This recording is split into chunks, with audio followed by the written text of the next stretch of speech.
Evening, planet Earth. It's me, Joey Riot, here for yet another edition of Rave Riot, the stream. How's it going, everybody? You know, it takes me a wee bit to get going because, just need to wait on people coming in, get my chat up, etc. On Twitch. I want to see all the peeps in, be able to chat to everybody. There's the chat there. Hello. Let's get it open. I need to mute myself because I can hear myself in the background. Okay, got it. Hello. Is anybody out there? If you're out there, please say hello in the chat. I would love to hear from you. Hello. I've got a bunch of whispers here on Twitch. Prime get. I'll go away. I can't be bothered reading them. So tonight,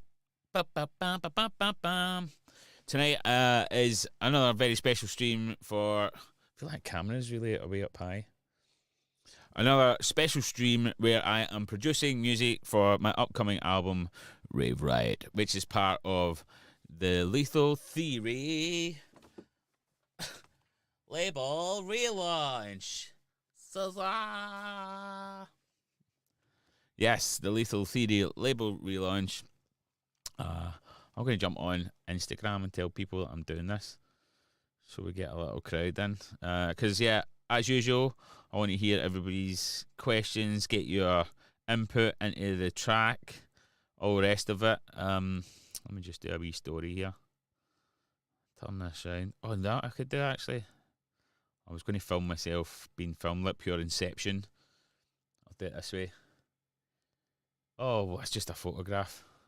I'm like some granddad that doesn't know how to use a telephone here. Come on, Instagram. Instant gran. Yo, what's happening, people? Joey Riot here. Of course, you're on my Instagram. Who else is it going to be? I'm doing a Twitch stream on production. Yeah, Sarah, I'm in Inception style. Come join me. I'm going to be working on some new tracks for the Rave Riot album. Yes, twitch.tv/Joey Riot. Join me. Put a good filter on me because I look about 100,000 years old. And then you come to Twitch, you're like, that's not the guy that was on Instagram. Do you know what I mean? Cav, how we doing? People coming into chats. DJ Hooch, yo, yo, yo. I'm just going to type this into my Instagram post that where the people to go. Who seen my advert today? The Dave advert. Did anyone see it? On well, it's on my Instagram. It's also on my Facebook. New advert for the Rave Riot album. Loads of fun to make that. Twitch.tv. Trying to remember my name. Joey Riot. That's me. I've had so many names over the years. Some I don't like to mention. Right, so I should copy that and put it on my other thing. This is a lesson how to do social media badly as well for anyone tuning in. So the best way to do social media is while you're actually doing your content. Said no one ever. Always do it pre. But I'm just waiting on people coming in. DJ Hooch was like an advert, nice one, mate. Yeah, it was really fun to do. Just a bit of fun, man. A bit of fun. We do get a lot of really daft questions about the whole thing, you know, and not to poke the finger at anybody, but I mean I've done it before as well. You just don't read things properly, and then you ask a daft question, and it's like, and there's a lot of naysayers out there, people who just want to give me shit for no apparent reason. Not a lot. It's actually a very tiny amount, really. It's not that bad, and. Yeah, just want to address that fact that you don't have to pledge for this if you don't want the products. People think I'm just I'm out to collect all this cash. I'm running a business here, man. You know what I mean? And I'm doing stuff, giving products and services for the money that people pledge. It's a weird idea that I've just come up with. Make stuff and then sell it to people. I don't know where I come up with it. It's like it's absolute craziness. Why would anybody do that? Just every single business on earth. Fucking mental. Anyway, this is some of the shit I have to deal with. So, tonight, man. I'm really kind of looking forward to this because this is a different kind of stream in terms of, it is a production stream, of course. But what I'm going to do is it's kind of go back in time a bit. I've had Hutch is saying, mate, it's the music industry, rough and smooth, bro. Yeah, mate, I mean, I've been in this industry, professionally since 2004, and, and as an amateur a lot longer than that, and yeah, it's mental. It's never got better. It's just changed. Just the place you get abuse has just changed. It's online instead of in the street, which is a bit better, I guess. Yeah, I don't get much abuse. I'm nice to most people. So, but it's funny when I do, because it's generally unwarranted. I feel anyway. I could be wrong. I might just be an arsehole there. But here we go. So, let's get on with it. I'm making power bounce tonight. So like the old Lethal Theory. I can't even say it. Lethal Theory sound. Lethal Theory. There you go. Need elocution lessons. Ableton Strain. Pow! There we go. So yeah, I've started an idea. It's super basic at the minute. And this is a good. I like kind of taking with these streams. I'm trying to do them at different levels of the track as well. Like I've done one with Stuntman, the track that I'm making, which is really close to being completed. I've done one with the other track, Get On Up, which I've done a video on my Facebook where it's like it's pretty much done. It is done. Done so much, in fact, that the Tweakers played at EDC. They opened their set with it. It was just like, pow!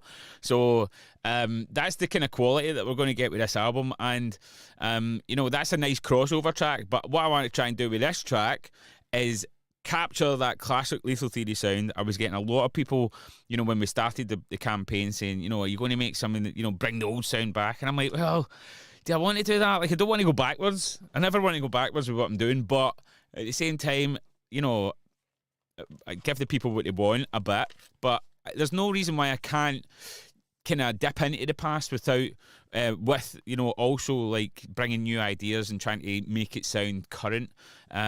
Because a lot of things come in circles anyway, and some of the stuff I hear, some really big DJs playing, I'm like, oh man, that was cool, like 1,000 years ago, and then it was uncool, now it's cool again. And yeah, that's kind of the way, again, like DJ Hooch said, it's the way the music industry goes, rough and smooth. So you never know, this might become a thing again. Power Bounce. Who remembers Power Bounce, the early Lethal Theory stuff? So I've got a wee vocal idea. I'll just play the vocal. The vocal's rough as dogs, but it's pretty cool. Let's see. So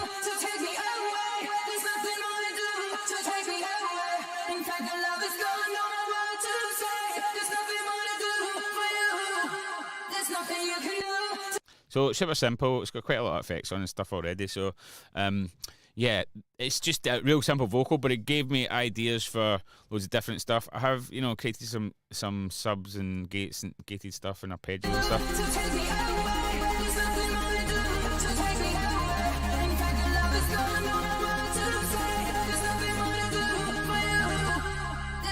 I mean, that's kind of how it started. I'll probably change some of these things. They were real basic to get things going, and then I've got like a lead idea, which is a wee bit. I mean, everybody knows I love my trance. It's a wee bit trancey, but some of the early Lethal Theory stuff had that kind of vibe. Oh, I mean, thing that a lot of people maybe don't even know. Like, when I started making UK hardcore, I was making trance. I was trying to become a trance DJ, and I actually got seriously ripped off by a record label when I got my first ever release. And so yeah, the rough with the smooth, indeed, Hooch. And I was ready to quit everything. And a guy I met from England, he showed me UK hardcore, and I was into hardcore in the 90s, and I thought, I have a bash this. He was like, make a track, just make one track. I made Saving Grace. DJ Sai played it out that next weekend at Hardcore Heaven, and that was it. I was a hardcore DJ. So I had all these trance influences in my career, and they've kind of pervaded throughout. Although I've done like mad bouncy stuff and destructive tendencies, really heavy stuff, and loads of racket, there's always been nice melodies in there somewhere, So this is kind of where this started. So I've got this kind of plucky leady thing that I've got going on.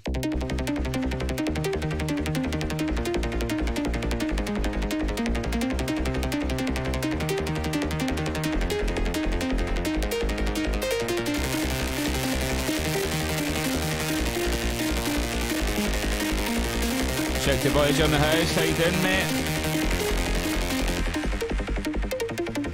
So that's the lead idea, and then I've got so it's a kind of plucky sound, and then I've got this super soul version of it as well, which is really filtered in at the minute.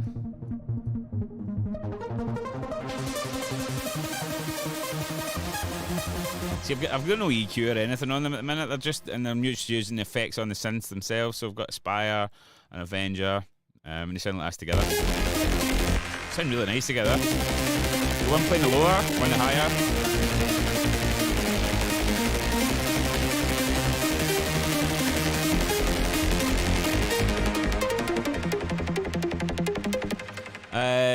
Dave Evil One saying, Saving Grace, first TLM record I bought. I'm sure your launch night was in Betty's, part of our Chaos in Glasgow, correct? A long time ago. Aye, it was like 18 years ago or something, man. Fucking ages ago. I can't believe it. And yeah, do you know what, actually, Dave, I am doing a version of Saving Grace for the album. I re-sang it. Actually, I'm sure I done it on a stream, didn't I? I'm doing that much content right now that my head's like literally busting. It's mental. So we finished that advert, the Dave advert today. Oh, sorry, Dave. I just realised your name's Dave. Did you see your advert, Dave? I'm sure you'll be fuming when you see it, but no Daves were harmed in the making of the advert. So hopefully you're not too raging. I'll get the link in for you if you've not seen it. Hold on. Where is it? Oh dear. Aye, some nights those, man. That was right at the start of my career, Dave. Do you know what, I've been saying Dave so much over the last week or so because I've been doing this Dave advert, and it's been so just saying your name, mate, is making me giggle. So I do apologise, and it's zero offence to Dave's. I hope you've got a sense of humour. There's my alarm clock telling me I've got a fucking stream. Yeah. Was I meant to start at 7:30? Probably. That doesn't matter. Where's my channel? So I can get in the chat on here. My channel. Chat. And then I'll just fire the link to my Facebook here. So you can watch that video. And Dave will probably hate me now forever. But please don't, Dave. It's not directed at you. Aye, so superstar you, Dave, man. That's awesome that you were there back then, and you're still, come and watch my streams and stuff now. So really, really cool. So yeah, this thing I'm trying to create something like the old style, but I guess you can hear this is very different at this point. But the thing that's going to kind of hook all this together, and this is what I've been working on today, is just kick and bass. Yes.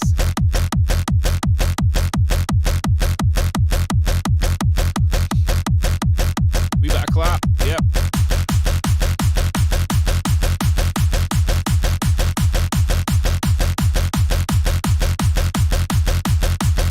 We got a vocal chop. Let's do it.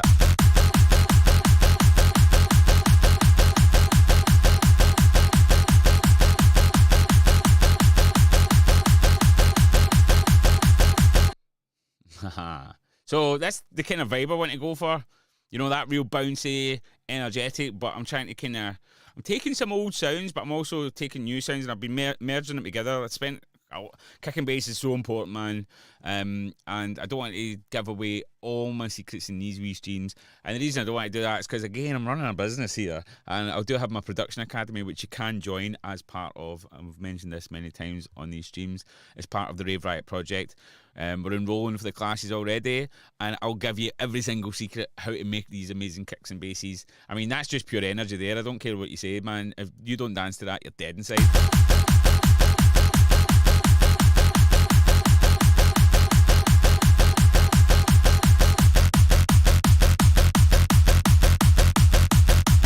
Yeah, man. I'm trying to it's almost like a cross between Power Bounce and Power Stomp, and that's what kind of happened with Power Stomp. Like, we had the real aggressive stuff at the start, which was pretty much just sped up reverse bass, and then we kind of merged it with the bouncy stuff that we used to do, in our early careers, me and Kurt, and it became this kind of hybrid. Power Stomp became kind of whatever we felt like it was, and it was like a mixture of hardstyle, bouncy techno, just ravey stuff, and me and Kurt both loved that vibe, and the crowds always did as well. And I think there's I think it's the time to not bring it back, but there's a place for that kind of music in a more, current form in the grander scheme of, the harder EDM stuff. Silad's raiding with a party of 12. Oh, come on, get in, Silad.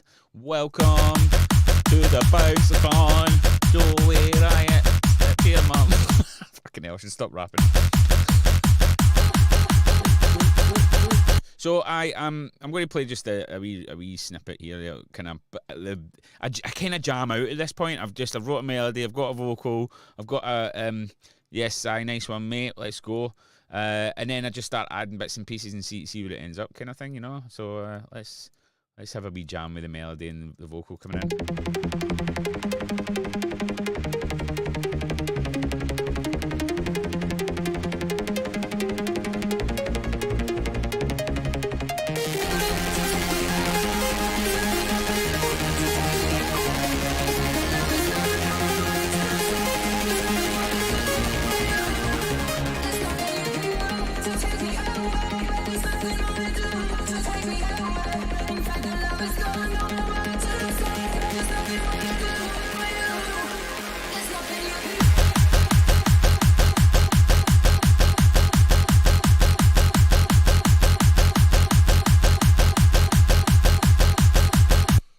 That's a vibe, innit? Gary Hardwick in the house. Sounds good, Joey. Thank you. Sai saying, how you been, bro? Yeah, I'm great, man. Absolutely awesome. It's been a good day. It's been a good day for the Kickstarter as well. We are 75% of the way, and I've been reliably informed that there's going to be some really big pledges from a couple of people in the next few days as well, which is going to take us pretty much to the target. So it's exciting, man. It's exciting that this project really looks like it's going to become a reality. So ours that you get on board, if you've not pledged already, make sure that you do, because you'll miss out otherwise. And there's loads of different stuff, as you see in the Dave advert that we done on Facebook. There's and again, if you just joined the chat, I don't know if can you scroll up on old chat. I don't know if you can do that. If you can scroll up an old chat. Facebook's an arsehole, innit? Like, I'm not logged in on this computer, and it's Silas saying, yeah, man, I've not been out raving for a while, but loving your new stuff. Thanks, mate. Facebook, fuck Facebook, man. Honestly, what a shithole of a platform. Saying that, like, it's where most of my fans reside, so God bless them. I just built a big platform there, and I think when other ones came along, I was like, not another one. I can't be asked in another one. Like, I had Instagram, and that got going obviously pretty well. I think I had about like 16,000 people on my Instagram. Then I got hacked and had to start again. I was just like, I'm not that bothered. I'm lucky that I've kind of built a bit of a legacy over the years. That social media isn't mega important. As long as I've got somewhere to put my content out, then I've been very lucky that I've got this kind of legacy of a career that gives me a good standing, and I'm on a good agency and all the rest of it, and I've got a good team around me. So I'm lucky in that respect that I don't have to have crazy Instagram numbers. I don't have to do TikTok. I just put it on my phone once. I remember trying Snapchat. I'm like, fuck that noise, man. It's just too many things, too many distractions when I could be sitting here making music. And Twitch, I think Twitch is great. Twitch is brilliant because it's more interaction. People are proper into it. They're here for the right reasons. And all the rest of it. So yeah, long live Twitch and things of that ilk. If that's a word, right? So I'm just going to get I know you've all seen this link a million times, but yeah, we've only got $3,500 to hit the target, and we've got 8 days to go. I'm going to get into Make More Music in a second. I'm just going to link these all up, troops. Silad saying, you recognise me as T7 Pro Shot, and TikTok is great for little short clips. Yeah, I don't know. You need OnlyFans. yeah, I don't think anybody wants to see me in the scud. I'm sure they don't all do that on OnlyFans, but fuck no. Yeah, Jesus Christ. Man, Facebook's too much for me. I I don't even have the Facebook app on my phone, so it's really difficult for me to do anything really on my phone. I have the business manager app, if anybody uses that for the fan pages, but that's as far as I'm prepared to go. And I regularly take Instagram off my phone. Like if I'm doing loads of content, I'll have it on, and then I just don't want to catch myself scrolling. So, yeah, when I'm just getting to work, so like when I get stuck into this album and this campaign finishes, it'll be probably Instagram silence. Plus, I've got my management team and stuff who do a lot of posts for me as well. Like a lot of just like, I'm playing at this gig, I'm doing that. But I tend to like, I'll write a lot of the content and then give it to them and they'll post it, which is good because they know it sends me around the bend being on there, and they'd rather have me in the studio making music than sitting online and being distracted. And like I am now, I've completely forgot what I was doing. What an asshole. Maybe the Daves were right. Let's see. Let's get back to my channel here. Chat, my channel. Chat, and here we go. Bam, bam, bam. Let's just see. Dave is saying, Joey, I've pledged for the CD, but none for a vinyl copy. Is this a no-go or just CD only? There is vinyl available, but it's not the album. It's not the new album. It's just right now, there's not really a market for it. I've actually had a really good conversation today with somebody who there might be a way around it in the future to do really limited press runs if the support's there.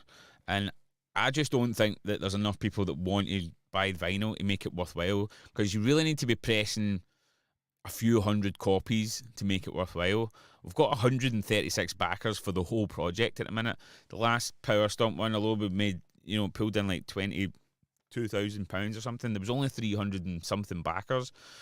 So even that, if everybody on that bought vinyl, it would still be so close to making it even worth doing at all. Like, you wouldn't make any money off it at all. So it's like, what's the point? It's not a good business model right now, doing vinyl for what I do anyway.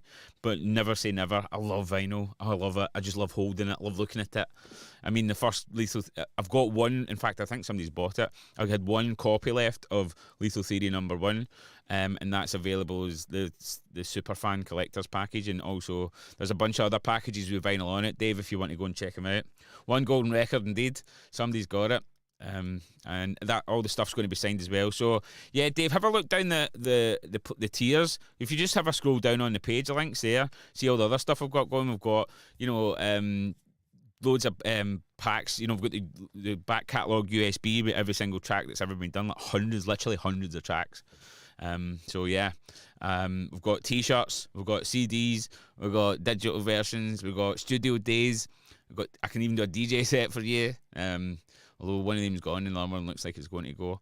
What else? You can join my production academy. There's sample banks, presets for synths, tons of stuff, man. Just have a wee scroll, see if there's anything you fancy, mate.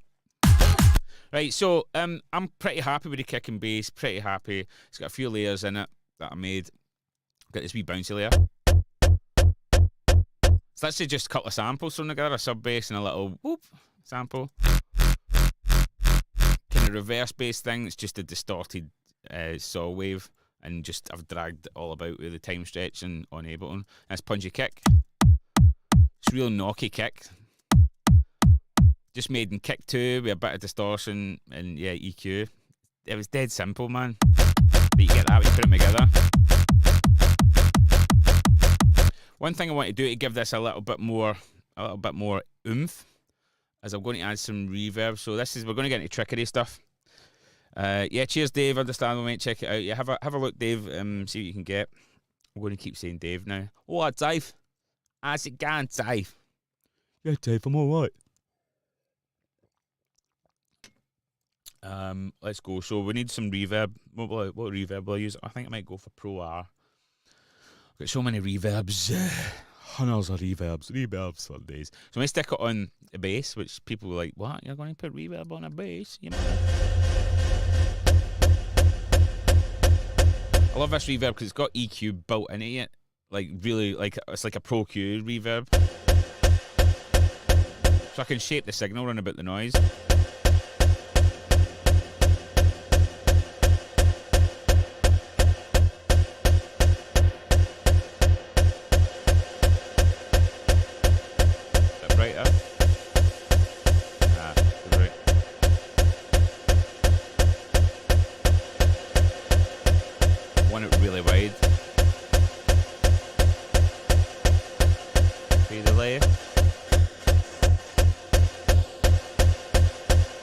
Now that sounds a bit shit. Probably. Daniel Duddy's in the house. Evening. How you doing, mate? But the thing is, I don't want this to sit on this bass bounce thing, this little bouncy sample. I just want the reverb tail because I'm going to use the audio because I'm sneaky like that. So we're going to go to bass bounce. I'm just going to record enable and just steal that reverb tail. That's all I want.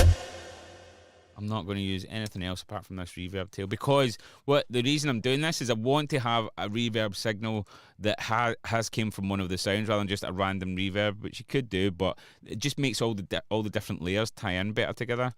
So I'm going to just throw this into the group here, the kick and bass group that I've made, which is just these layers.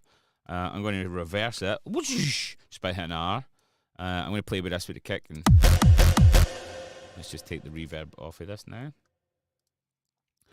Just kick drum. Let's just go kick and the reverb. This is what a lot of guys do in hardstyle and European hardcore and stuff like that. You do this with reverbs. It gets a kind of sucking effect and it makes stuff sound like bigger and more full.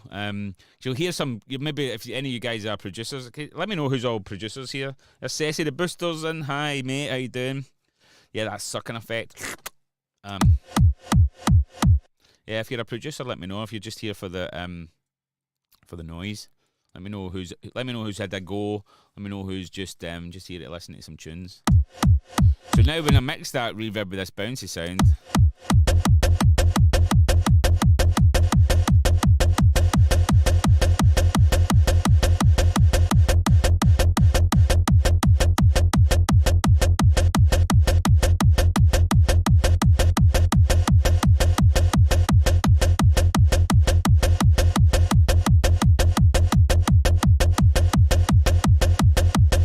I can kind of pick where it wants to go. It's kind of nice in a few different places.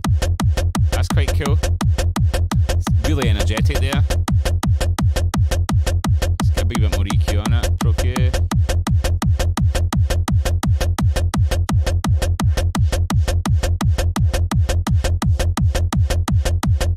Actually, the EQ is fine on it. I don't need any more. Gary Hardwick's trying. I mean, this is why I like bouncing stuff to audio, because you can really play with the lengths of everything, get things sounding super tight.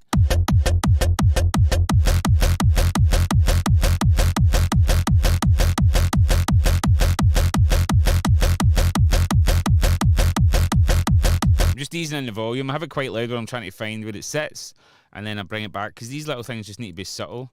We could even maybe try some delay. I don't know about to delay that or the bouncy thing again. Let's maybe try the bouncy thing. What delay we go for? Maybe replica. I like replica. It's a good delay. Easy to use.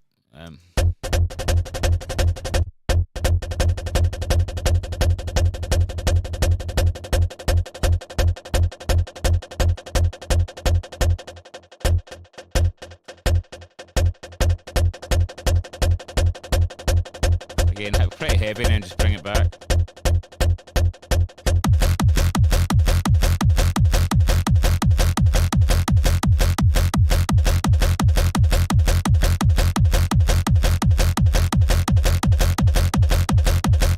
Quite straight. Ah, shite. Go dotted again.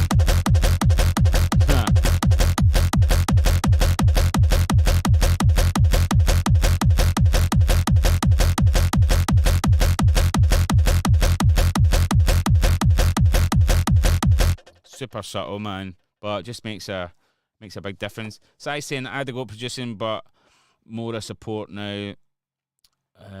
Producing, but more a support now.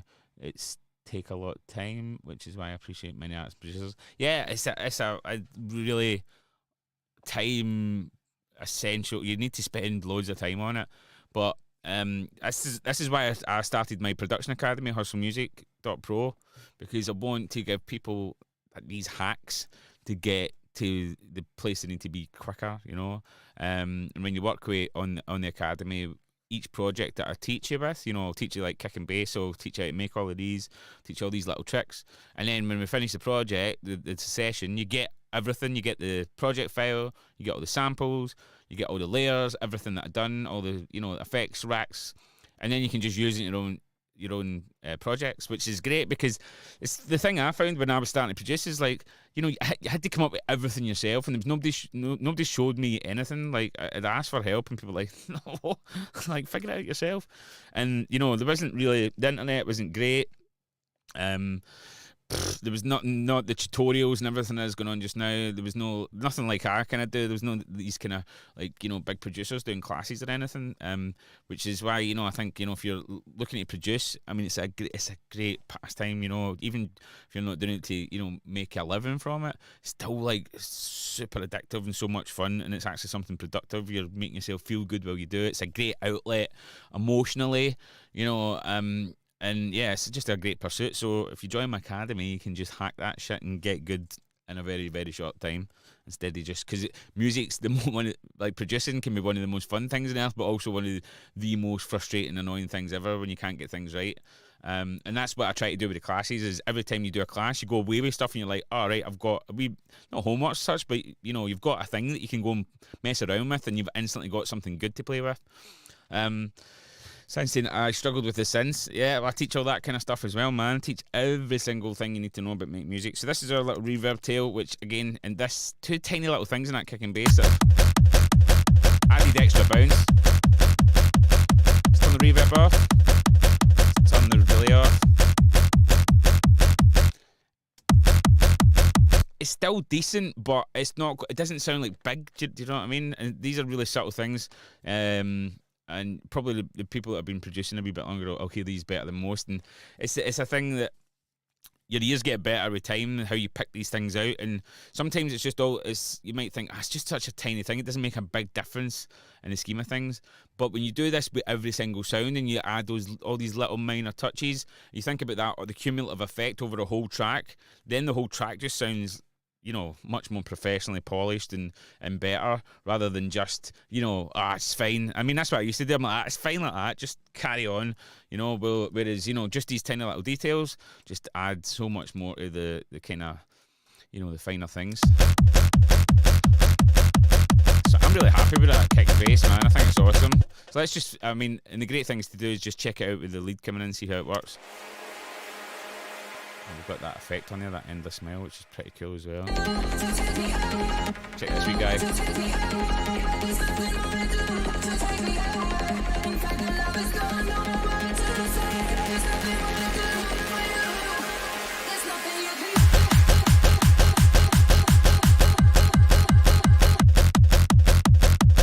Yeah, that's pumping, man.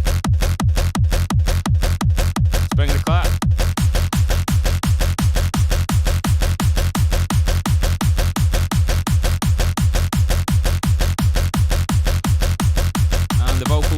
Let's go.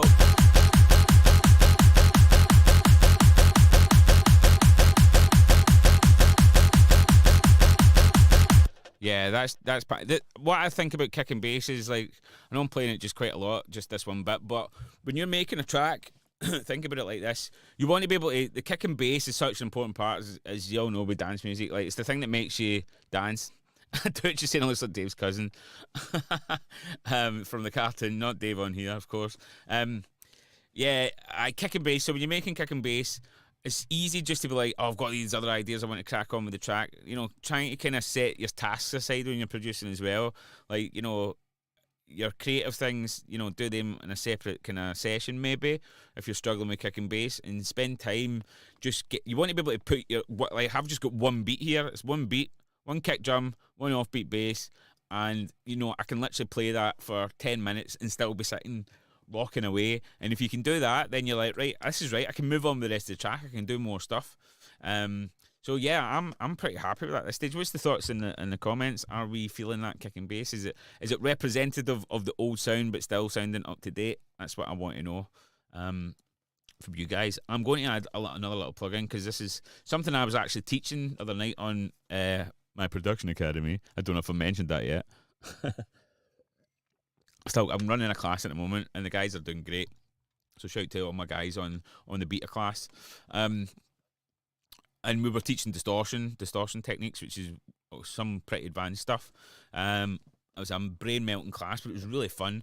And one of the things I was teaching them was how to process multi-band distortion. And again, this is a great way to just bring out textures and sounds and stuff you've already made. This might be fine. The thing is, like, every process you learn, like new techniques and stuff, they don't always have to be used, but it's one of those I'm always like thinking, can I take this a bit further? Because this distortion will start bringing out features that I've added here, like the reverb and, you know, the delay, and it'll bring them all out and make them crispier and everything else. So let's have a look. This is great because it's multi-band distortion, so I can pick several bands of EQ. People that ain't producers will be like, what are you talking about? I'll just click it and we'll show. So this is the high stuff, all the hiss and stuff that goes on the track. Let's see, but it gets pretty nasty up there, but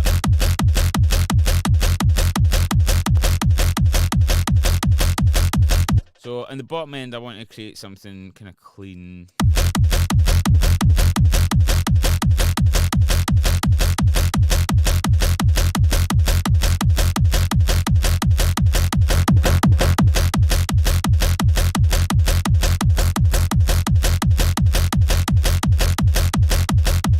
The mix button is your friend as well.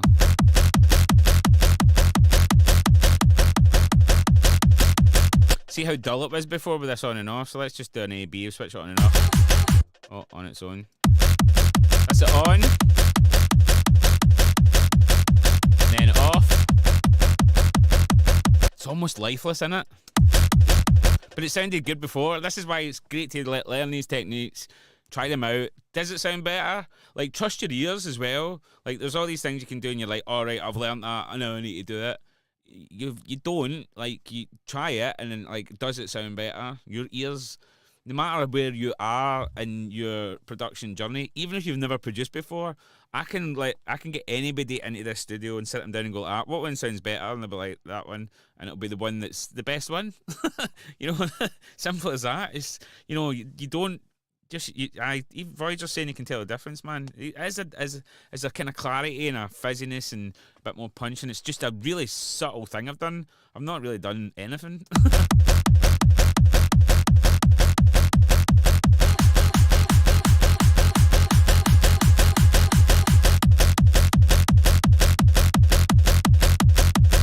That one's a wee bit knocky with the sub.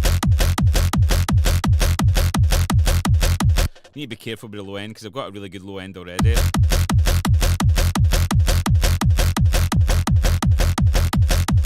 Night and day, that. Absolute night and day. So, what I'm going to do is I'm going to make a few copies of this, like because there's a lot of effects and stuff going on. Well, there's not a lot of effects, but we've got a few different effects running. We've got distortion, we've got delay. There's that little reverby thing going on there. That stuff can kind of snowball and get kind of messy when you're getting to do, you know, drops and breaks and transitions and stuff.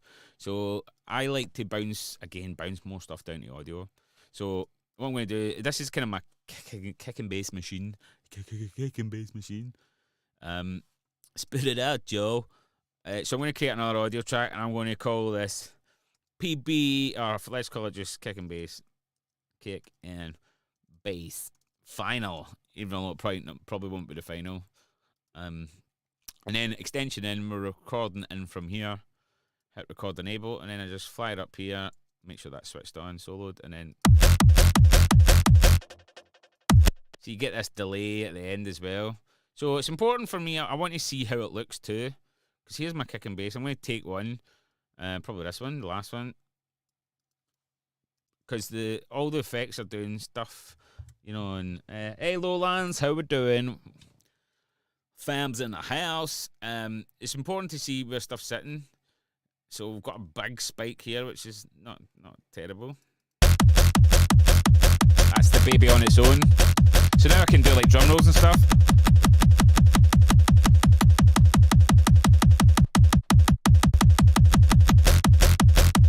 One thing I'm aware of is when you're doing a drum roll with that, the delay is a bit annoying. So I'm going to do a version without the delay. I like it when it's playing like loop.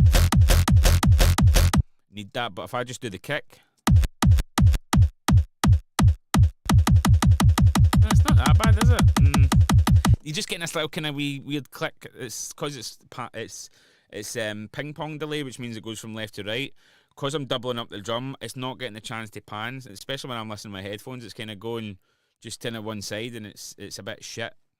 Again, just tiny details, man, that a lot of people kind of overlook, but that can just get annoying and just muddies up the mix. So I'm gonna do a version without the delay. This one's cool though. Definitely, that's the main kick and bass. So let's do another re-record then. Yippity yip, like so. There's a dry one. You can see there's no delay signal at the end there. So this is our one that we're going to do drum rolls with. So we'll call that KB drum roll. And we'll just make it, yeah. This one we can make. Always have them kind of different colours so I know what's what. Jilted Hybrids in the house. How's it going, mate? Hope you're good, pal. Yeah, so this one, if you're listening to doing drum rolls now, see, cleaner. Do you know what? Is it the reverb that's causing the problem? Because I was thinking it's cleaner. Maybe not. Maybe it ain't.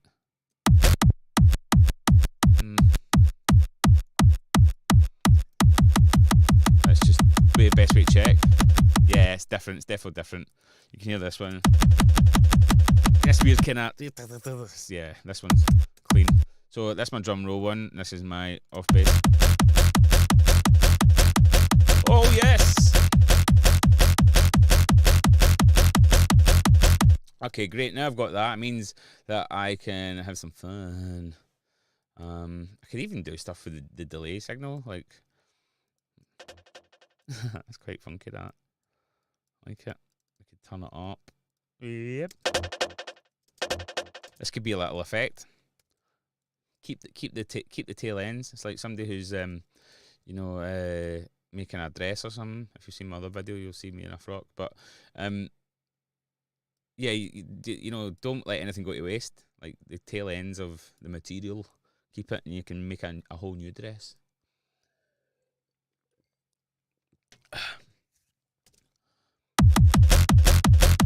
Stomping, right? So what I want to try and do is just let me switch this channel off. Here's a kick and bass, put it to the top. Dib dib dib dib. One thing I want to do is see how it pitches, because this is where it can get tricky.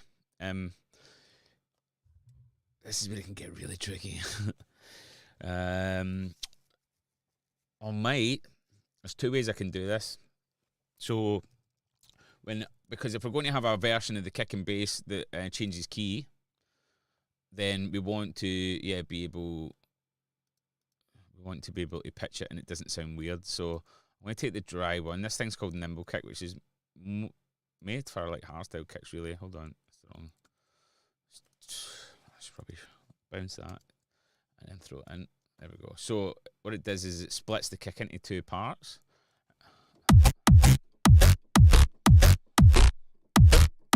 I can change the key of the bass.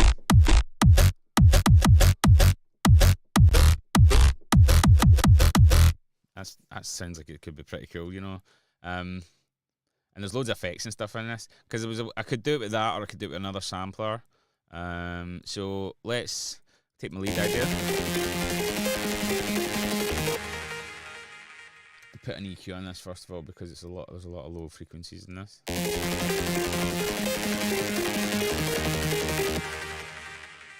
Such a lovely lead, that, man. I love it. What do you think of the lead, guys? The melody. It is very chancy, but I'm digging it. So I'm literally going to take the lead down onto this kick channel, which seems like a weird thing to do, but Roland's is loving it. Jilted Hybrids got a nice trance feel to it. Yes, indeed. So literally all I need to do is take these low notes from the melody that I've done. There's a lot of notes in there, isn't there? It's what's called an arpeggio. Ew. Did I miss something? Where'd that go? Doesn't seem right. Doesn't seem right, Dave. Let's just check that's the same. Did I just do them an octave apart? I did. Fantastic. Danny's saying love a trancey sound. Yes, mate. This is, see, one of the great things is like, see, when you get the kick and bass right, you can put anything over it. It's mad. Like, honestly, it doesn't really matter. Everything sounds good.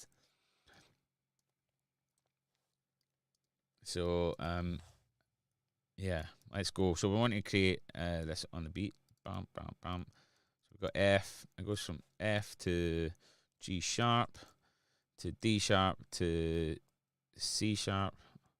Oh, there's a wee jump up here. Let's just make sure that does that right. And then it goes back up. It kind of repeats, but then I change the end because I'm sneaky like that.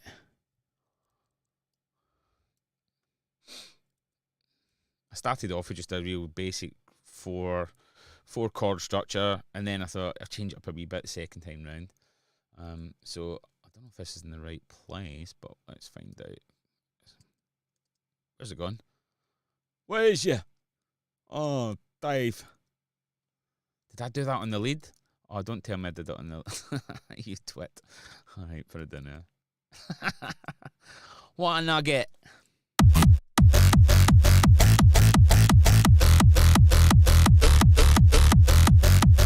Sounds a bit shit, but there's ways to fix this.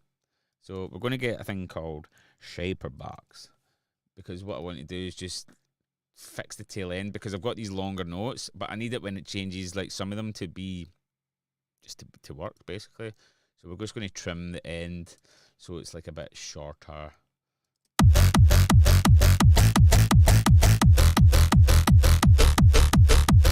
Keeps the bounce.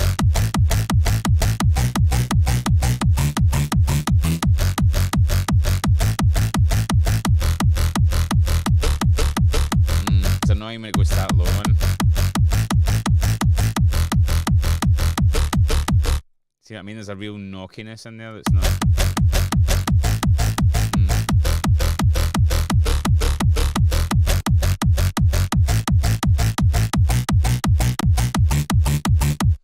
The key thing is to find out how the melody sounds with it. Danny's saying, I wish I listened a bit more in music at school. I didn't. I fucking hated music in school. It was fucking shit, mate. It was absolutely terrible. My music teachers were the worst. Again, my dad taught me guitar at an early age. I hated that as well. Just kind of almost got forced into it. But like, I got the rudiments of how, what music kind of felt like, and then there was like always like some sort of musical instrument kind of lying about the house, and I did love like messing around the keyboard. My big sister always got like a good keyboard, and I get like a wee shitty one, and then she'd never touch hers, and I wasn't allowed to play hers either, and I'd always like sneak shots of it and sit and just let my hands like drift across the keys. Where did you learn notes and stuff? Yeah, just myself and my ears, just mostly. Yeah, just messing around on a little keyboard. That's how I figured most of it out. And then I did get more into musical theory, and really start once I realised it was a passion, something I wanted to do. I got stuck right in on my own. I done a music technology HND like at college after I left school. I also started doing a degree as well. Done a degree, and just. Yeah, and I've constantly been learning, just constantly. I've got piano in the living room, electric piano, which I like to just sit and mess around on. I've got 2 guitars. So yeah, I've always been like, just love, messing around. And again, there's so many resources out there to learn stuff these days. And the idea that you can't learn something later in life. Like, I was 27 before I decided to have a go at a career in music. You think about some of the young guys that are, smashing it. That's really old, and yeah, no, age is just a number. And I knew fuck all then at 27. I just decided I was going to do it, and I did, and here I am. So don't let nothing hold you back, man. Just apply yourself. The only thing that's stopping you is yourself and your fear of not being able to do it. And everything's going. The thing is, everything's going to be hard, no matter what you start doing. Like, I'm terrible at a lot of stuff. You might think, oh, he's good at this, he'll be good at loads of other shit. I'm not. I'm fucking terrible at most stuff, honestly. I'm fucking useless. but I just apply myself to this more than anything else, so I've got pretty good at it. And I know that other stuff that I try to do, like, you know, on the regular, I get better at. Simple. It was just time plus passion equals results.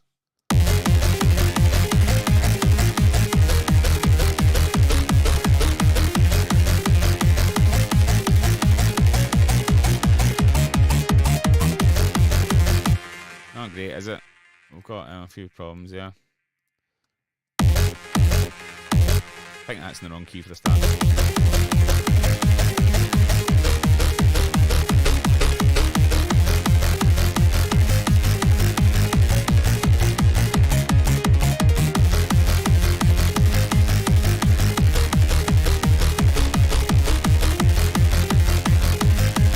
Yeah, anything but gardening.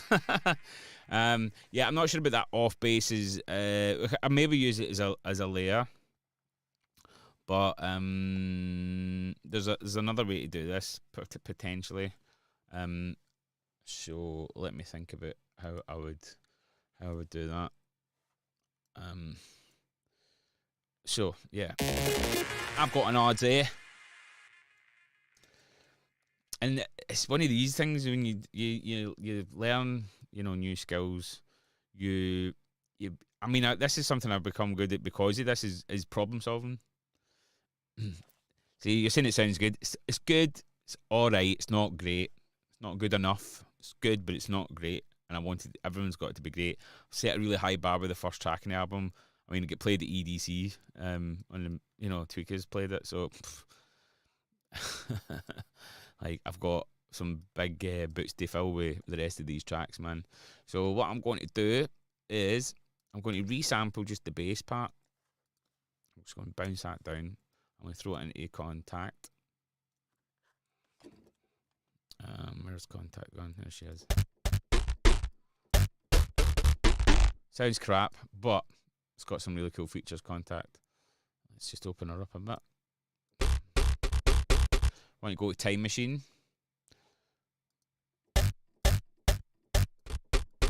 Time Machine 2, is it?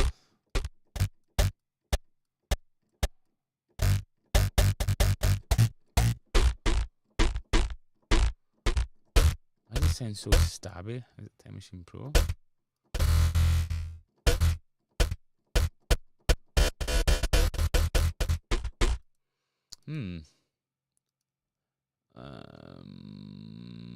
I always thought it was Time Machine 2.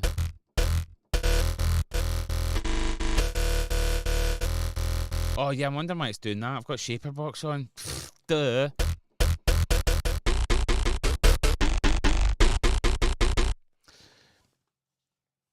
Transposing the bass doesn't do the nimble kick quite right. Not with this one, no. This is why I'm separating it as a separate thing, because it's not getting the transient of the bass.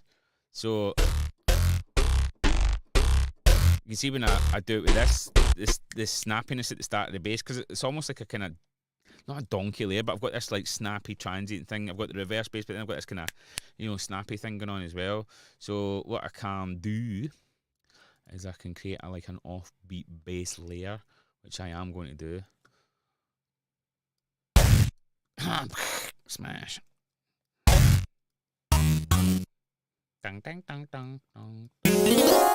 Ooh. Bloop. Need to solo this. Solo. Rubbish. Let's find out the octave it's got to be on. So these are going to be offbeat on the 8th. There's where it lives.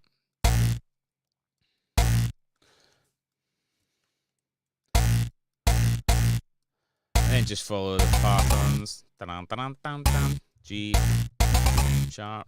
Goes to D sharp. That's C sharp. Copy, you swine. Copy. There we go. And then it's pretty much same again for these ones at least.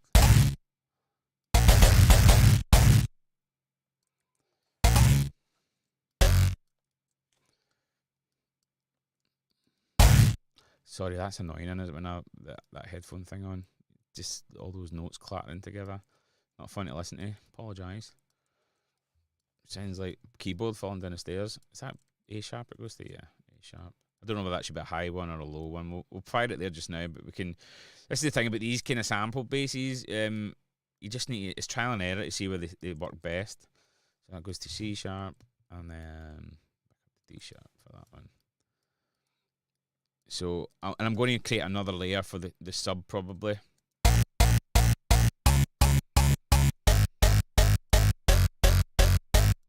I'll keep the punch that we've got, so because it works together and it's all tuned and everything. So this is our first punch. Yeah, Contact's done a much better job this time, Ceci.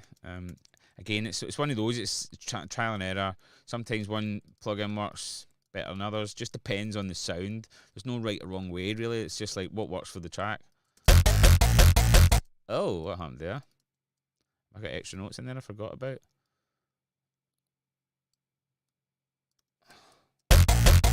Where's all these high notes coming from? Have I got this playing somewhere else? I copied the wrong thing. I copied the bass instead of the punch. Duh.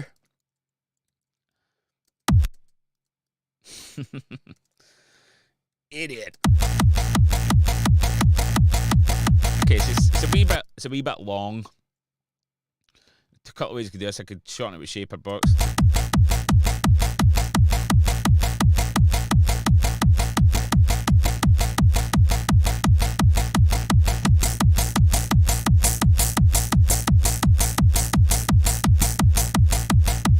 Bit more fizz. A bit some distortion.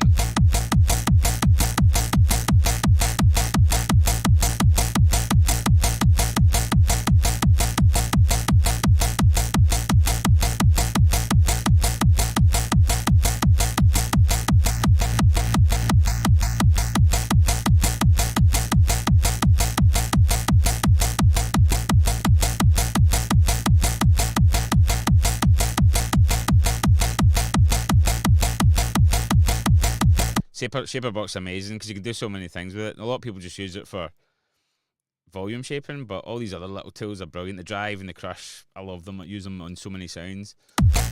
They just bring presence. So yeah, let's have a look.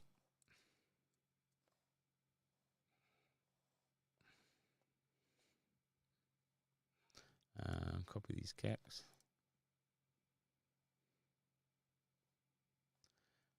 Come on. Wee. So let's have a listen.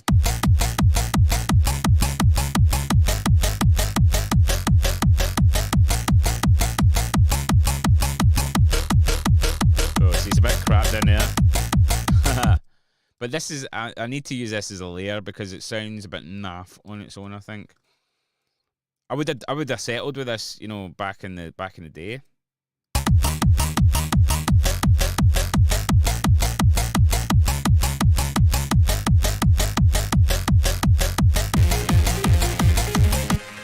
Not tuned, that's why it sounds. That might actually be cool. Hold on, I need to tune it.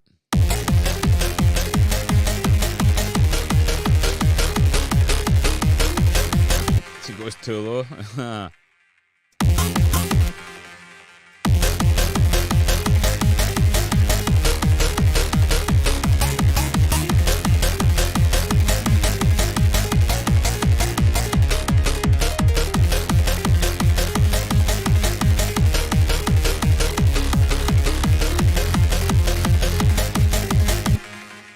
Delta hybrid, you're a perfectionist, nothing wrong with that. Well, this is how you get into my position, because you find out what is wrong with it. There's plenty wrong with it. There's loads wrong with it. And I can show you the ways if you join my course. I'm going to make it infinitely better. Trust me. So this is going to be a layer. It's just going to be a layer. I'm not going to use it as the main bass, because I don't think it's good enough, mate.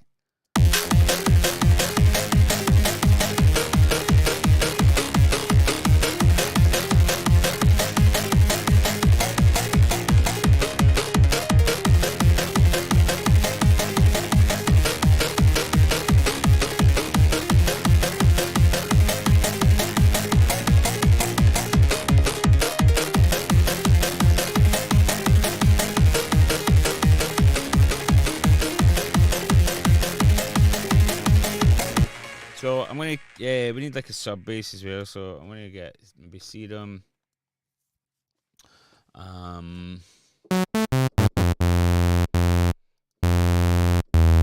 This is going to be super simple as a layer. Maybe we'll saturate this. We could use, what could we use? So many options. Maybe Saturn again. Saturn's great. So flexible.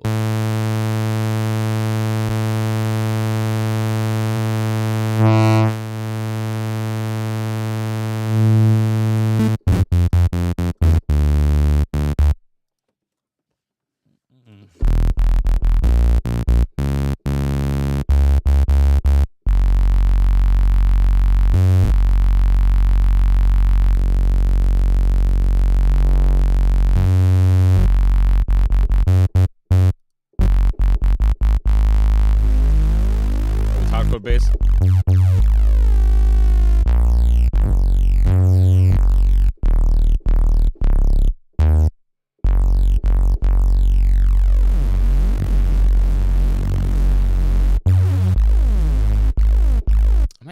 I quite like that old style bass, man. Might work pretty good with this. So bass off. Super high. Let's take it down. Still too high.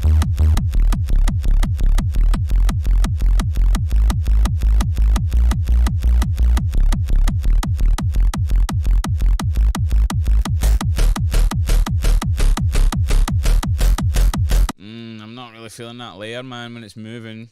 The thing is not right.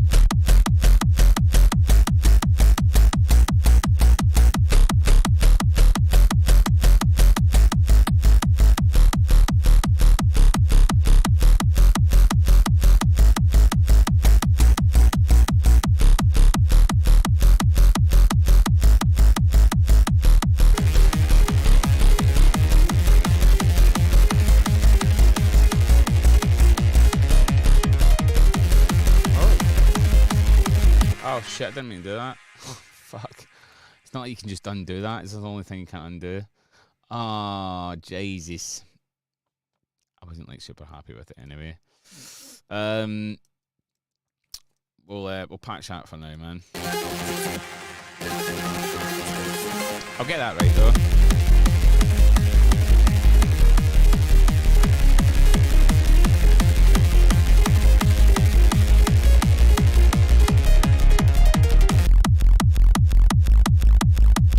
Right, the reverb thing's really annoying me there with the kicking off bass. See what I mean? It's like all these little layers that have to be right for each section. So I need to just take the kick on its own for that part, which I've already got as part of the layer. So I mean, that does sound a bit naff, but I'll get it better.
with this bit, the bass layers aren't as important because the leads are taking up a lot of the end with that. This is what was a problem with that sample bass I was using as well, because there was a lot of high frequencies and it sounds great on its own, but then when you mixed some of these like really full melodies with it, they were just like clashing, you know, there's a lot of frequency clashing, so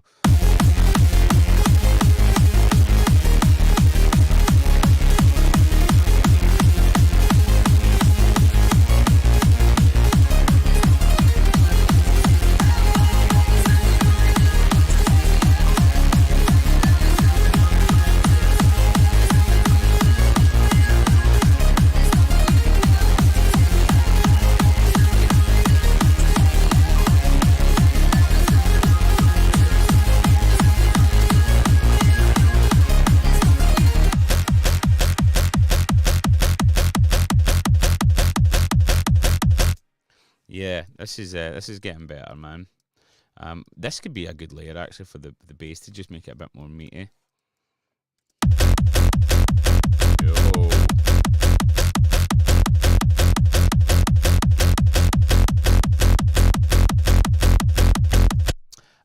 DJ Hoot saying dialed to distortion effective scale. Can't the wave shaper help their joy? Yeah, I'm not sure what you're asking to what you're saying for it to help with. The distortion I'm using is fine. Like, again, you can try a bunch of stuff, but I'm keeping it really simple for the low end. I don't want to like go mental with this because you know there's layers.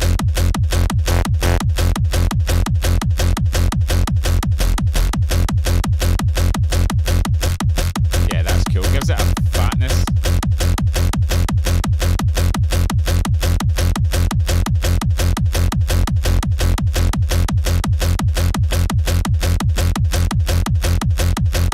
So I'd probably like group these up. Group them up. So we've got serum base. We've just got our saw base.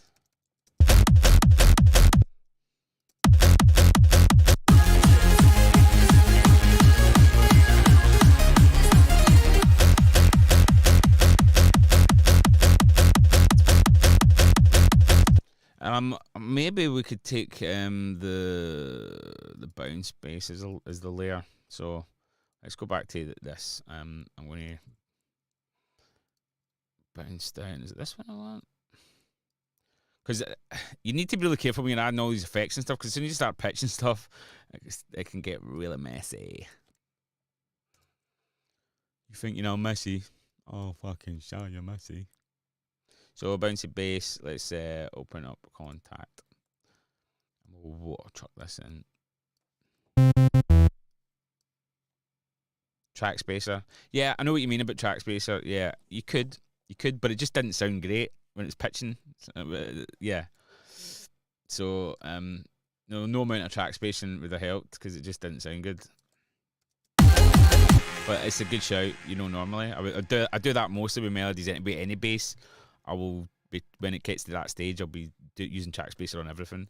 But it's really important just to try and make the sound the best it can first before you start manipulating it too far, and just get levels right. And once the levels are perfect, then you can think about like where you need to be moving stuff about and that. So yeah, you can really get ahead of yourself too quickly, man, with some techniques, I think.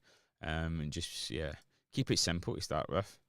So where's the contact on? There's this bouncy bass.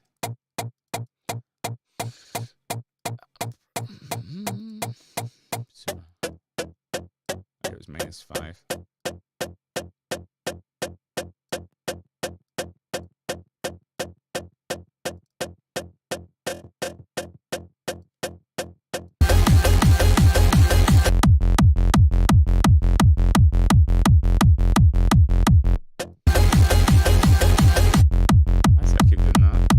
It's not in the group, that's how duh.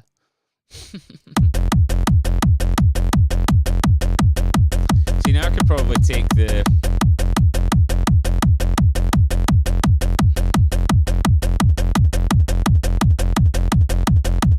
delay. Let's just see how it pitches. Ah, it's right there. You need to attack each each key change.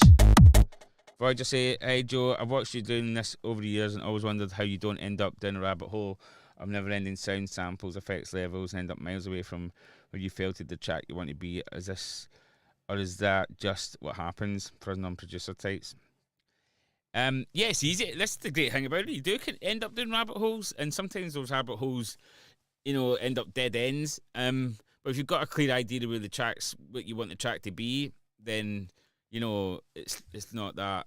It's not that big a problem, but I think it's important to go down those rabbit holes and see where they end up, because sometimes I'll sit down with an idea and it'll end up finishing up nothing like I originally anticipated it to be, but it'll still be good. And that's the great thing about doing this. It's just the journey.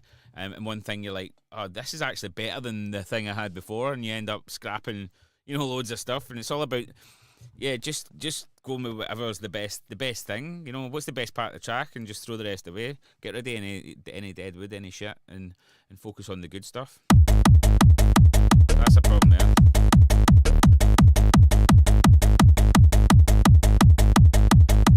Just gonna take a delay off while I get the pitch right. Hope I answered your question, buddy. Nice and tight now.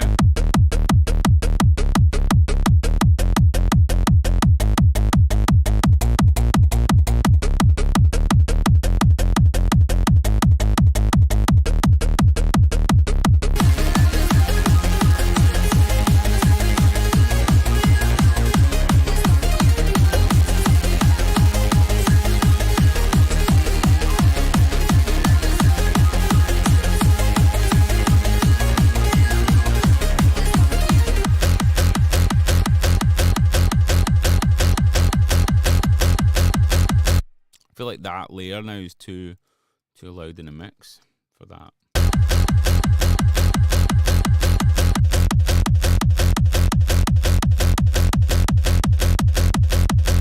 Yeah, and I think I'm going to just pull these together a bit more saturation. You can compress or other types of like limiting and stuff like that.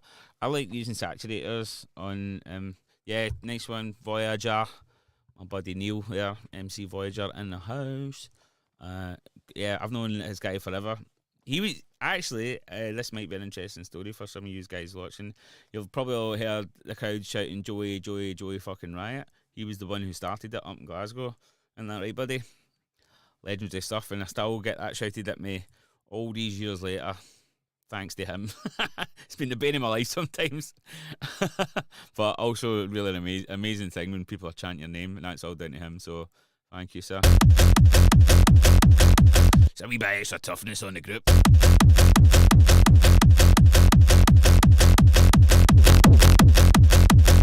This is a really cool distortion plugin called Rift. I love it. It's great. Any of these distortion saturation plugins are really good for just gelling stuff together, bringing stuff to the front. It's great to use in leads, vocals. Distortion everywhere. Hartshorn in the house. How you doing, buddy? Congrats on the new release as well. Coming out in Electric Forks. Well done, mate.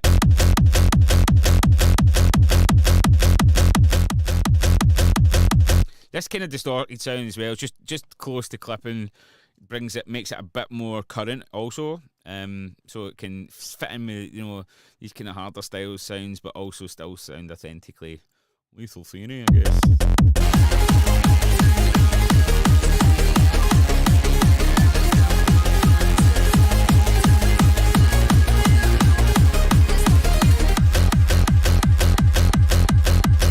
That's great. What I want to do now, I need a layer of the reverse bass, so I'm going to duplicate this.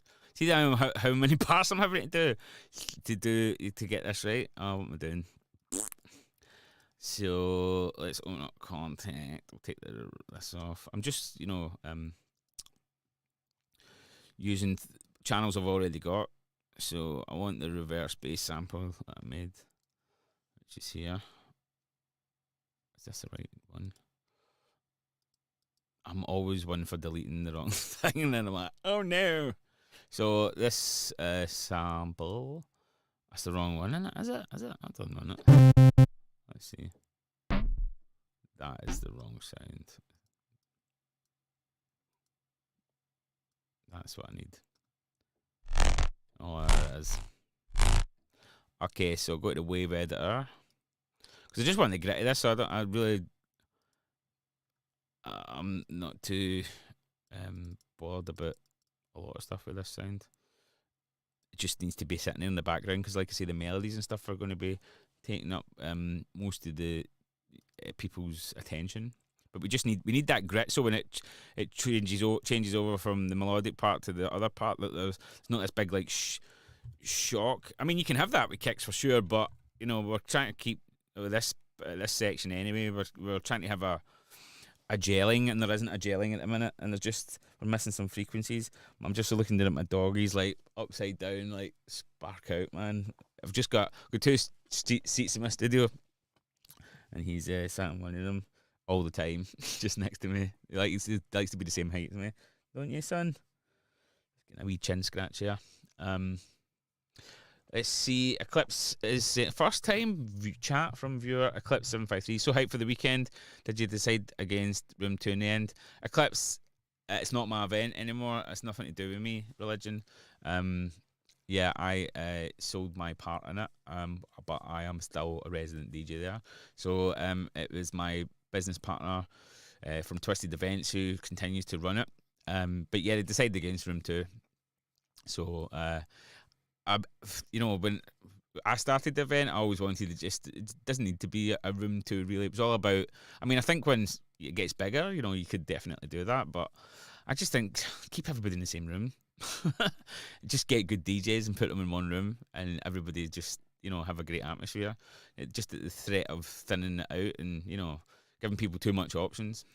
As if you just put on a good, it's not something I shouted about Eclipse. It's just one of those things. Concentrating on making music, the things I'm really good at. I was a great promoter. I'm a better DJ and musician than I'm a promoter. But I had a lot of good ideas, and some of them were crazy. He always reeled me in, which is good. I can come up with ideas, but he was a practical person. All right, so yeah, we're trying to create. That sounds terrible down there. So it's an F0. Yeah, I'm really looking forward to it as well. I'm actually playing in Holland the same day, so I play at Intense Festival as Destructive Tendencies. Massive festival. If anybody doesn't know what it is, so playing over there, and then I fly. So I have to go to Birmingham from Northampton, fly from Birmingham to Amsterdam, then drive to Oosterwijk. I've got like 3 hours, I think, at the festival. Play there, then get straight in a transfer back to Amsterdam, fly to Gatwick and get picked up at Gatwick, drive to Bournemouth and play last set. So it's going to be a crazy night. Still too low. Get higher. Yeah. Okay, so I want to stretch this sucker out. Or we could have it on the offbeat, possibly. Let's try it there. That's on. Just another normal night in the night of life of Joey Riot. Yeah, absolute chaos.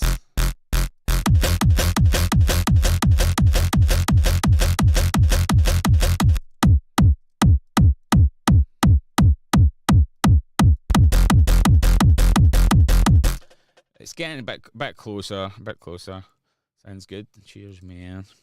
See, we're utilising all the same sounds. Who was it was saying before it sounded? I know a few people were saying it was good. I think Jilted Hybrid was like, that's fine. It was fine, but it wasn't great. And this is we're still using the same sounds, but we're just finding a way when the key changes to make it all work.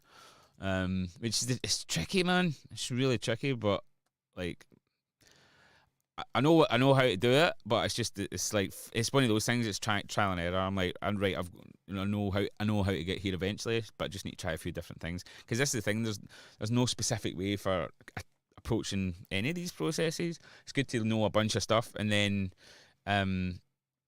just try them out. Because every track's different. Every sound that you add into them, every key that's in, just changes the whole dynamic. Eclipse is saying Intense is on my list. I've got Decibel, Airbeat, and Drop Zone this year, so that will have to wait until next year. Yeah, cool. I will see you at Drop Zone. I'm playing on the Dirty Works night, which I'm super looking forward to. I'm the only, well, I guess I'm not signed to Dirty Works as an artist, but I've had some releases through there. And my release with David Rust has just came out on Dirty Works last week on Friday, just gone actually, nearly a week old. And so yeah, I'm the only non-Dirty Works signed artist that's playing on the Dirty Works night, which is really amazing to be on the same stage as like TNT, the Tweakers, Hard Driver, Firelight, just amazing artists. And I'm slap bang in the middle of the night, and I'm going to kick shit out it, man. I'm going to wreck that place, I swear to God. So hold on to your hat, Eclipse, because you'll probably hear this track as well. You'll hear all the stuff from the album on here. So that's why I'm really excited to make all this stuff, because I'm going to have a bunch of really cool new music to unleash. Because the Europeans have not really heard this stuff that much before, so time they got a fucking taste of what UK stuff's all about.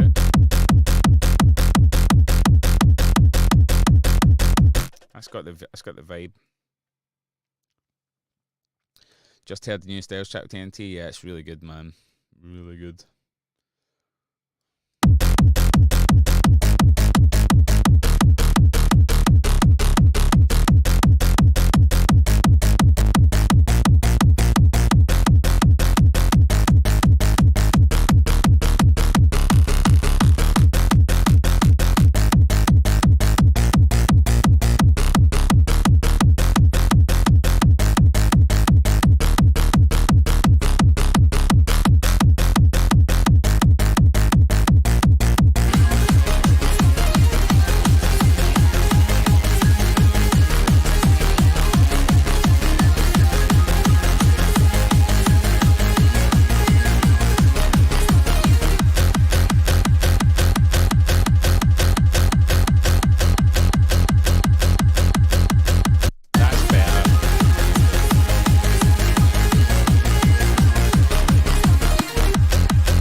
See, do you agree that's better? Like, I mean, I'll still spend more time on this, getting this right, but it's close to those two parts gelling, and that's super important. So let's just label these, because I don't like being a messy bastard. My missus will tell you different. This is again down to like how I'm in the studio compared to everywhere else. Like, I'm super meticulous. I'm really verging on OCD. No, it is full on OCD. And yeah, just obsessive, and everything else in my life, I'm just like, oi, keys of vodka. So we'll call that call it reverse bass, because it kind of is, but it's not reversing, but it is from the reverse bass sample. And Voyager will tell you that. Wouldn't you, mate? Tell them I'm a fucking idiot. Ash is saying, come to think of it, it's back in the day. It took you a day to start a track and finish it, if I'm right. Yeah, I mean, some tracks I would write in a couple of... I'll tell you, the quickest track I ever done was 3 hours. I know. 3 hours, and it was the remix I'd done of Cascada's Miracle. It went to number 2 in the charts. And I was on the CD. I never played it. It's fucking shite. Go and search it on YouTube. It's terrible, man. But like, just that was the bar. Then I was just like, I really thought I'd kind of figured out. I would do stuff super quick. Voyager, need my socks paired up, Joe. Come on, stop that. Brilliant. Yeah, I used to fly through tracks, and some tracks, happen quicker than others. Like the Get On Up track was pretty quick. Took maybe about 4 or 5 days. But some stuff like the new Another Dimension, for instance, like the one that came out on Electric Fox that done with Mike Riveri. Me and him done a version for This Is Power Slump Volume 3, which took about 2 weeks, and then we spent about another year trying to get it right to get it on Electric Fox. Obviously not solid, but it's really difficult to put a time frame on stuff, because I would spend 2 hours here, he'd spend 3 hours, and I'd spend 5 hours, and he'd be like, I've been at the Leeds all night, and I'm like, I'll be making a kick and bass all day. We just kept to and fro, and it's quite difficult when you're working like that to put an exact time frame on it. But tracks take a long time because the devil's in the detail.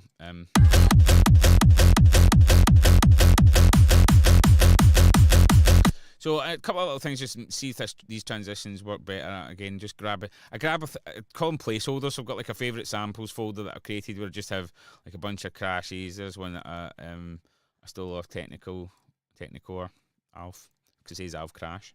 And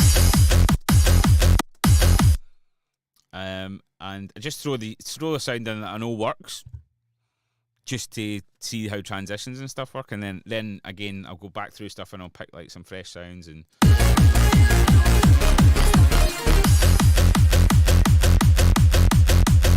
maybe get a little sweep.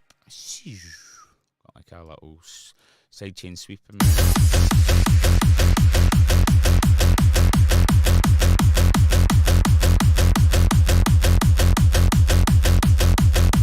Oh, that needs a filter, doesn't it? It needs a filter here. We need a filter. What time are we on? 8:30.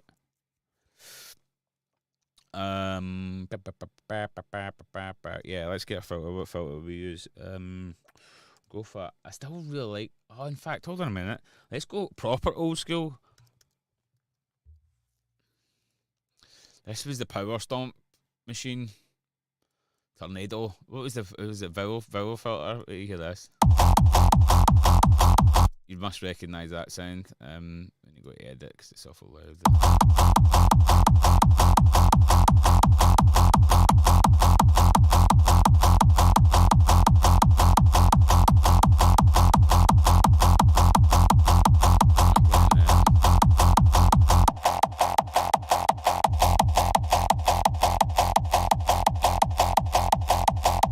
Kutski remix Discoland.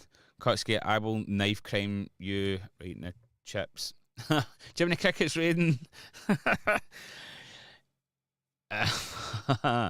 Scooter Bird is raiding. Hello there, Scooter Bird. Thank you for the raid. Remix Discoland. You're a swine, Kutski, I swear to God. Absolute swine. Shout to Jiminy Cricket in the house. Voyager saying, think availability of unending sounds, etc. probably means production times extend due to more source materials. Not really. It's just about the details. Like, you know, you want stuff and making stuff sounding the best it can, spending more time on processing, making the sounds that you're working on like crisper and better. Like it's rather than just like throwing a lot of, like you're saying, more sounds at it is like less, but making those less things sound like infinitely better. So that's where it takes longer, because it's so easy just to keep adding stuff, but it's just about making the simple things work. There's one Disco Land that's fire. There's none Disco Lands that are fire. They're all terrible and should be burnt at the stake if that was possible.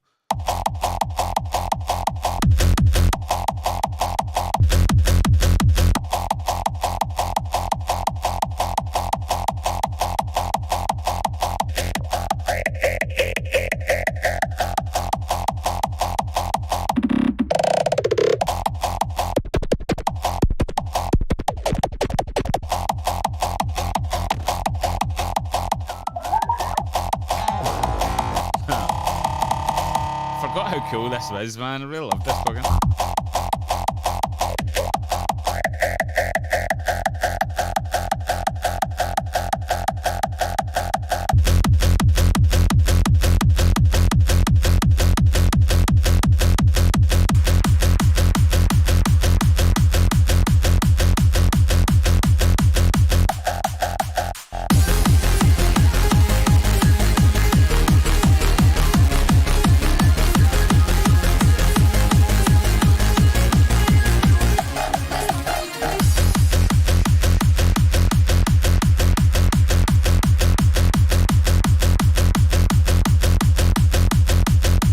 Cool. It's still very messy, but I'm kind of happy with that. It's going in terms of where those two kicks and basses are.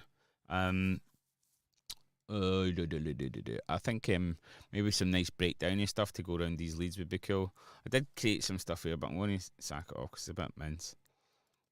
I'm going to create some new pads and pianos and stuff maybe. Oh, I'm out of cola. Damn. Yeah. So we've got a couple of rough ideas for drops, which is cool. And again, I never start a track from like the start. I'm always just like messing around.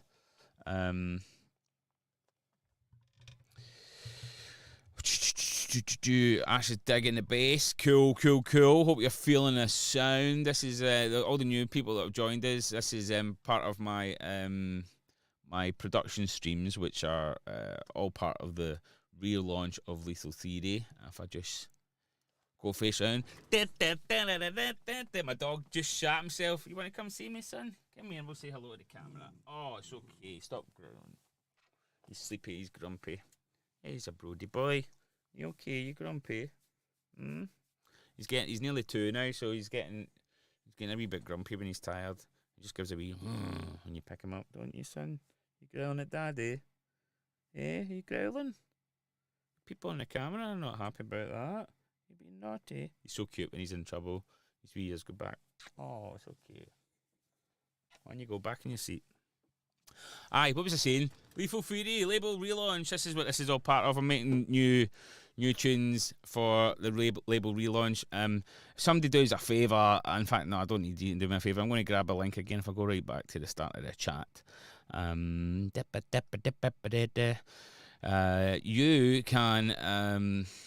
You can be part of this whole project. You can get my brand new album. You can join my production academy. You can learn all my trade secrets. You can get CD albums. You can have vinyl studio days, a ton of stuff. Just at the link that I've just popped into the chat there, and help bring back Lethal Theory and this Rave Riot album that I am writing. If you go to my Facebook page, there's loads of content there about it as well, like clips of the tunes I've been working on, and you can get a taste of where it's going. This track in particular is a bit of a throwback to the kind of old style, but with new production techniques. But a lot of the other stuff is, a bit more kind of upfront. More of the stuff that I guess I'm playing, this kind of hybridization of harder styles, which is loads of fun to make and play, and it's kind of a bit more acceptable across the globe and bigger arenas and stuff, and it's always about going up. So yeah, let's go back to the studio. Yeah, boom. Okay. Yeah, this project will help feed Brody. I've literally, no, that's my dog, by the way, Brody. It's a dash on DJ Rossi. Yeah, it's a wee sausage dog. Yeah, he's the best, man. He's my wee mucker. We do everything together. Literally, if I'm in the toilet, I don't get too morbid or smelly talk. But if I'm in the toilet, everywhere I go, he knows he's the door open. When you feel that somebody's there. I could be doing anything, brush my teeth, sat in the toilet. I could be having a pee, whatever. I could be getting a shower, wherever I am. I'll just have a feeling somebody's there, and I look round and he's just at the door. Looking up, I'm like, what is it? And he just wants to be, and I'll move like across the other side of the living room, and he'll just walk over and then just sit right next to me. And that's why, like, when I'm in the studio, I was going to actually sell my other good studio chair, because I'm like, I do most of my stuff online these days, and I kept it just for him, because he's like, he just wants to be next to his daddy, doggy daddy. I always thought that was like super lame, people that said that kind of stuff, and now I am I'm that person. There we go. So let's make some pads and stuff. I'm going to go for Spire. I love Spire. Lowland saying my Shih Tzu's the same. Yeah. Dogs are the best, aren't they, man? Absolute game changer. Changed my whole life. It's made me a better person and everything. Just having a life you have to look after. I guess people with kids probably have the same feeling, probably moreover, but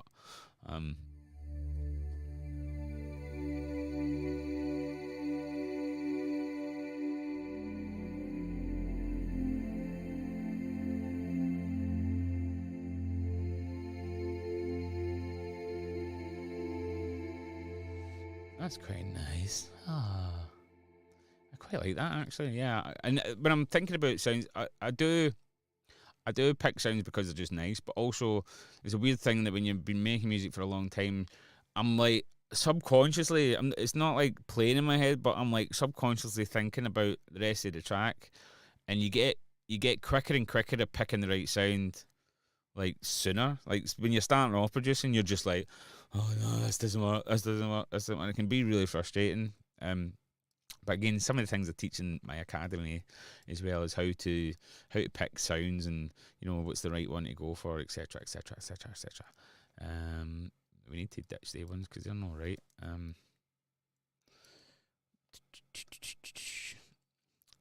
Like a little sausage, except to sleep all the time. Yeah, dogs are just full of love. Yeah, even you give him any trouble, like he's I mean, he's not a bad dog, but they obviously have to be not disciplined. I hate saying that, but if he does something he's not supposed to, and you give him a wee row, and like a human would be like, "Fuck you, man!" Like you can give him a row, and he'll like maybe go to his bed, but then he'll come back up and he'll say sorry. He'll like come back up his wee ears back, and he'll sit in his bum, and then he'll lick your face, and that's him saying sorry, and then you're pals again. And off he goes, running about, jumping about. He knows how to play me, like he really does. Adorable creature. Yeah. So just again, I've already created a part. Which is the lead, and I'm just utilising that for the pads because everyone's got to match up. So I'll take the root note, which is there, and then some of these other notes. So we've got a G sharp, which goes all the way through. So with pads, it's nice to have a constant, perhaps. I could, let's just have a look. So F, it's too high up there. I'm just going to create from the root note. Haggis saying that you've been on the sunbed, Shagger. Yes. That's the short answer. Got a lot of overseas gigs happening. Going to some hot countries. I don't want to look like a milk bottle, so getting a pre-tan in, mate. Us Scottish people, we have to tan for about 6 months just to go white from our blue origin colour. It's a major, minor.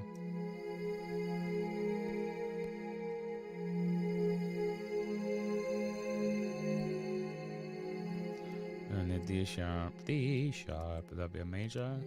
Yeah.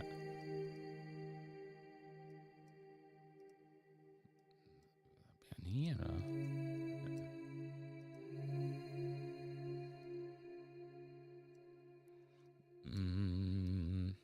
I don't know where to keep that here.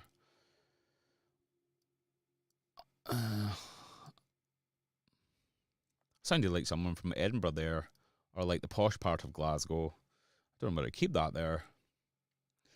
I don't talk like that. I talk like this. That's my natural voice. Haggis man said I'd pump you. Fucking amazing. Buys a drink first. I'm all yours.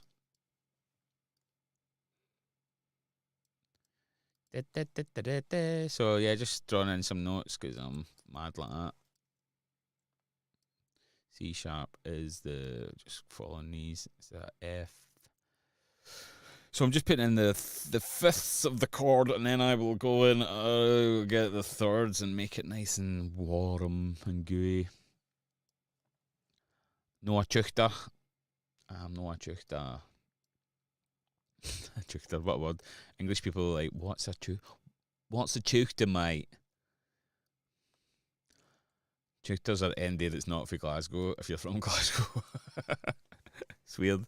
Like I went to school in Cumbernauld, and literally as soon as you go past Cumbernauld, you're Chuchters. Like Bonnybridge and Stirling, Chuchters.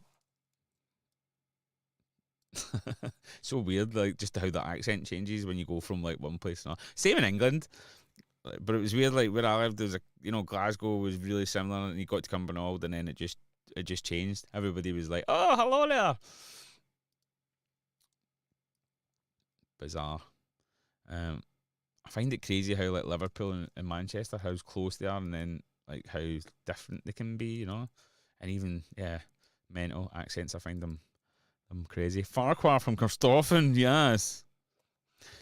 Haggis man, I'm no gay, but 20 quid's 20 quid. Joey lad, I'll take it short in the mouth for 20 quid. I'm no gay either, but money's money. I should make that a tier. If you want to pledge now, to make Lethal Theory great again.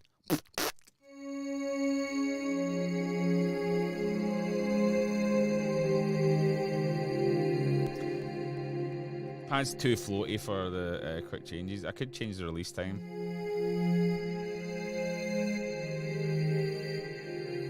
David Rust texted me. Beat it.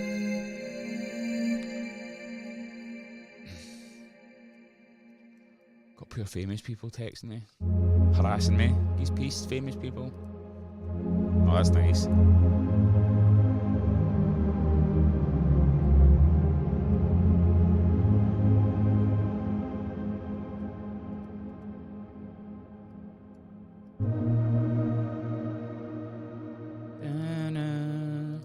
To go down. I might have to change the chords. Oh yeah, that's the chord. Change that. Shit, I'm gonna have to change all the melodies and everything. T-shirt. I'm for Boomtown. Where's Boomtown? Kutski, pick your new banger on his show, bud, and wow, tell that ginger vampire to beat it.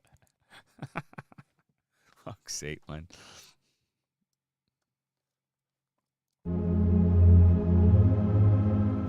Scottish people's part is the best.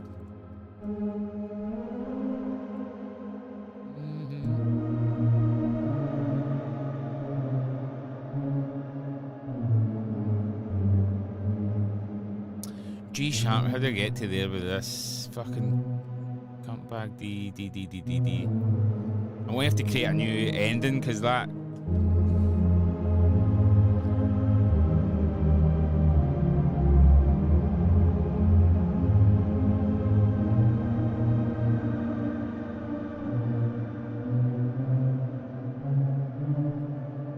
That doesn't seem right. Might be though.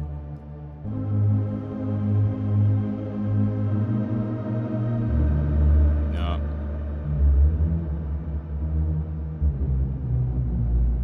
A sharp. I can't keep going A sharp, can it? I mean.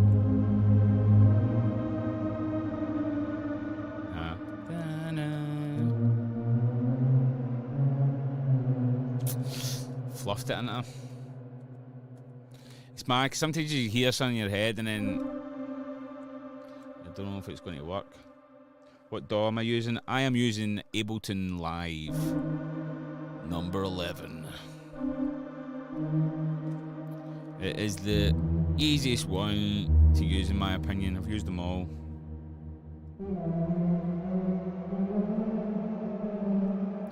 G-sharp.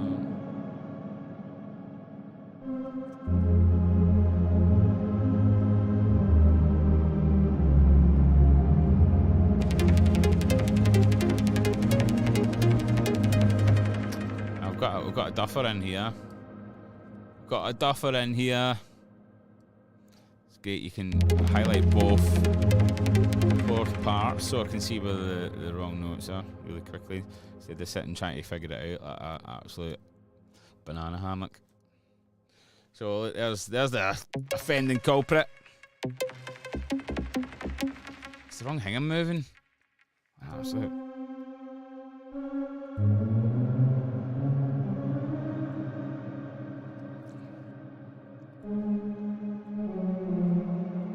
Then I can quickly add some of these other notes in, like a sneaky wee sausage I am.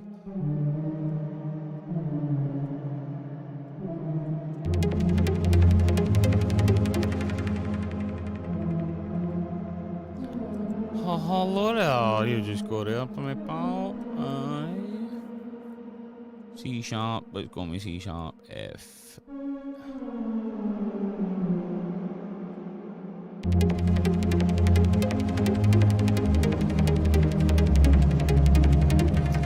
So a bit low and muddy, so I'm just going to change some of these notes a bit. And for those watching around the rest of the world, I'm going to change some of these notes about.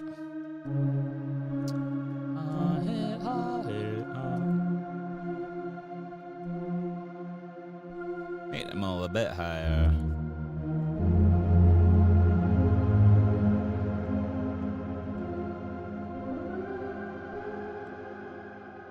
Too many G sharps in there, isn't there? It's all about.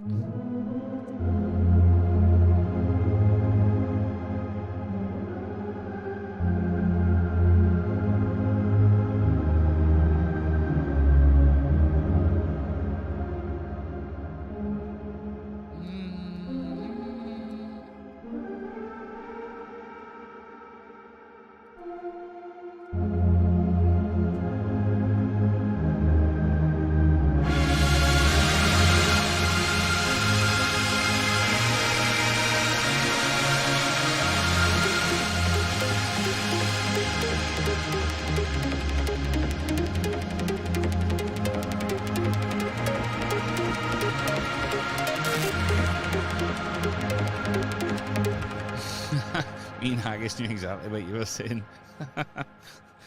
Aye. Where's Boomtown then, Haggis? I'm for Boomtown. Am I missing a trick? I've been out of Scotland for a long time, so it's maybe a nickname for a place that I should know. I'm pretending I'm Scottish now and I didn't care where it is, eh?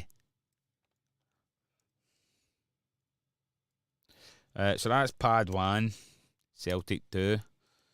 Pad 1, or Pad 1 as they say in Bears Den. We'll go for, I need a nice sub and all, man. You've never heard of Boomtown? Boomtown's a festival. I've played there before. I've played in Boomtown. Right, let's see if the vocal goes with the pads.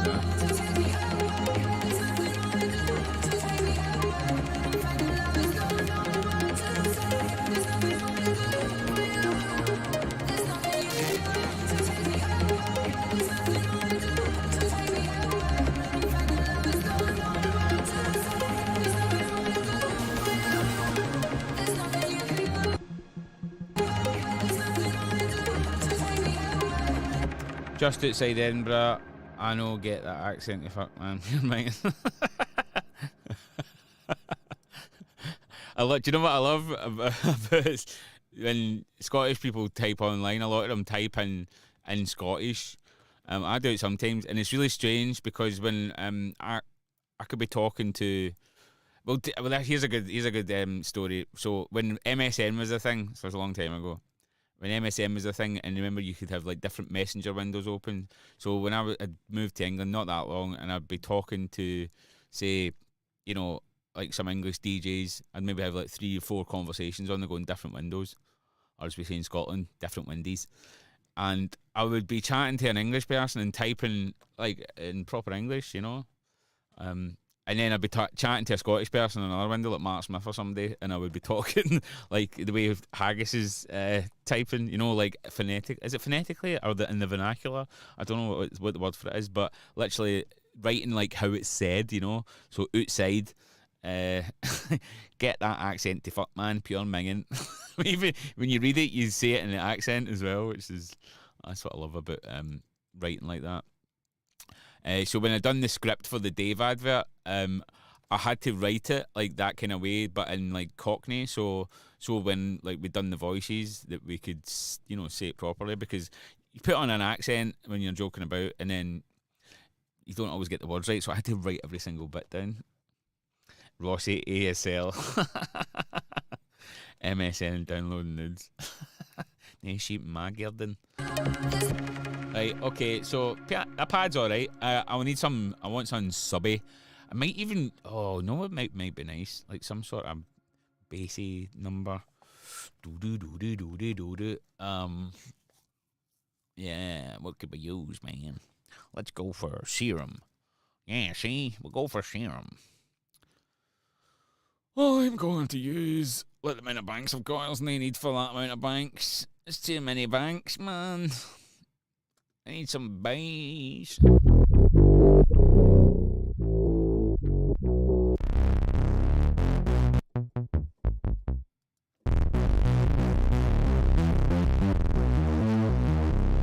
LimeWire. I fucking ruined my career, LimeWire. Tell you something about Lime. See when digital downloading became a thing? Because like my record label, Lethal Theory, that I'm trying to start back up, used to be an actual record label. We used to sell vinyl, and people used to buy music. Imagine that. And then like LimeWire came out and people just stole it. So like when I was starting each out as Joey Riot, when Lethal Theory had just begun, you know, I wasn't expensive to hire as a DJ, you know. I guess even at my height I was maybe a couple £100, which isn't a lot compared to my peers. And then you know, but I made a decent amount of money off the music as well. So like I probably made as much off DJing as I did off making music. So I had a comfortable ish life compared to what I grew up. I grew up a pure tramp, Moodiesburn. And, you know, so I was like, yeah, this is great. And then literally overnight, boom, one huge stream of income just stopped. I was like, fuck. You know, and obviously, luckily, I got bigger as a DJ and could charge more for my fee. But, like, I wasn't any better off. Even though I was, earning double, triple what I had before. I was zero better off, which was, soul destroying. So, to everybody who used LimeWire, fuck you, man. It's a thing I never done, personally.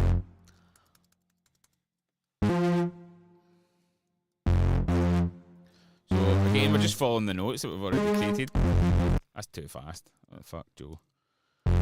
I just want that walking bass type thing happening. Haggis fucked it. Man, I gotta say, I probably got a Joe Riot tune for LimeWire. No kappa. Pure champ equals lower class English people. We had to save up to be poor. That's how poor I was.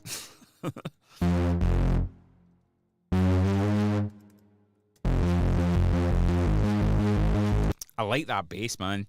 See, something I do, like, obviously, I do my own sound design a lot, but I'm not scared to use a preset. But being able to work a synthesizer means that if you get a preset and it doesn't quite work, you know how to manipulate it to fit it in your track.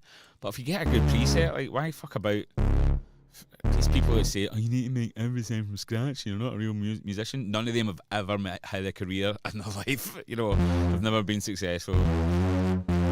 They're still sitting in a bedroom in their mum's house.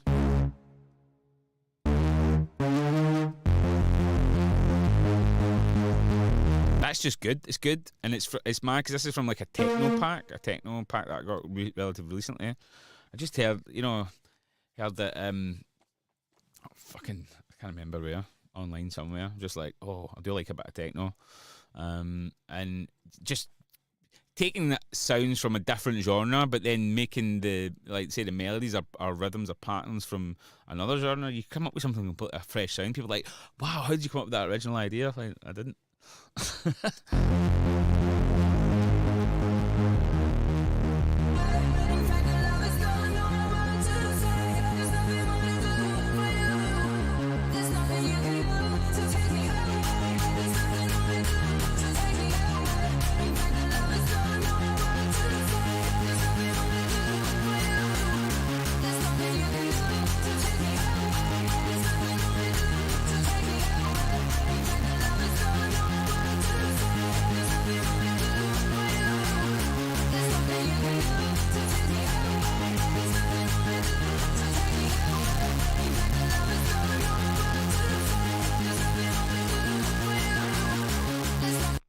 See, right, Voyager was talking before about, maybe getting to, loads of different sounds, and then that's why stuff was maybe taking longer these days to produce. Like, just this bass sound was good, but yeah, just sitting with this and realising that maybe I don't need to stop as much stuff going on in the breakdown, and I'll concentrate on the one great sound. This pad might just end up getting to fuck, because this bass sound, like, just a wee bit of work, again, like I said earlier about knowing how to, work your way around a synthesizer, means that even if you're using a preset, you can really quickly turn a preset into something like fresh sounding and just sits in your track and sounds original. And just be opening up the filter, cranking up the distortion, a wee bit more EQ that's in the synth, and that with the vocal and the clap, it sounds full as fuck.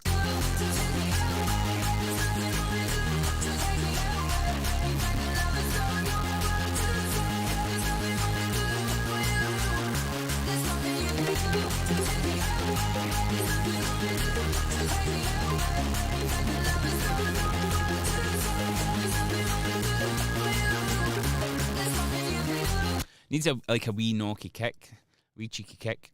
It's got a Cashmere maybe, drums, kicks, just a wee punchy number. What key was in again? It was an F on it. Something like that, just proper teeny tiny. If it works, bang it in. Yes. So just a wee sneaky kick, nothing too heavy. It's just going to sit under my clap and just add a bit of rhythm with that bass, because that's really nice. I'm starting to kind of feel direction happening now with the breakdown.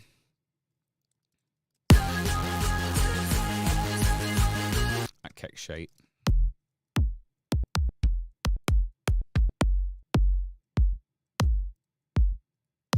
It needs to be just really subdued. It's an F sharp, that one, so I'm going to pitch it down a semitone. So it's in key with the bass line. Come on, kick drum. Duplicate. Whoosh. Duplicate. Whoosh. Duplicate. Whoosh. Cool. Just a wee bit too much bottom end in this wee arsehole. So we'll whack the bass out.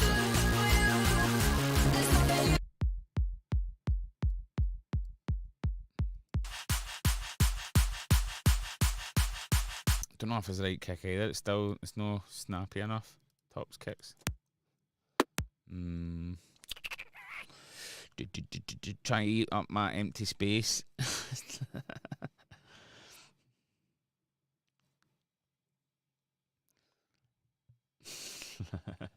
Some part are going on in the chat here. I might just grab an old Lethal 3D kick for the.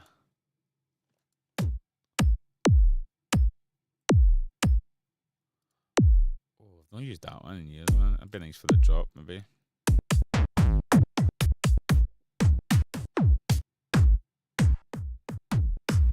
All these kicks are available.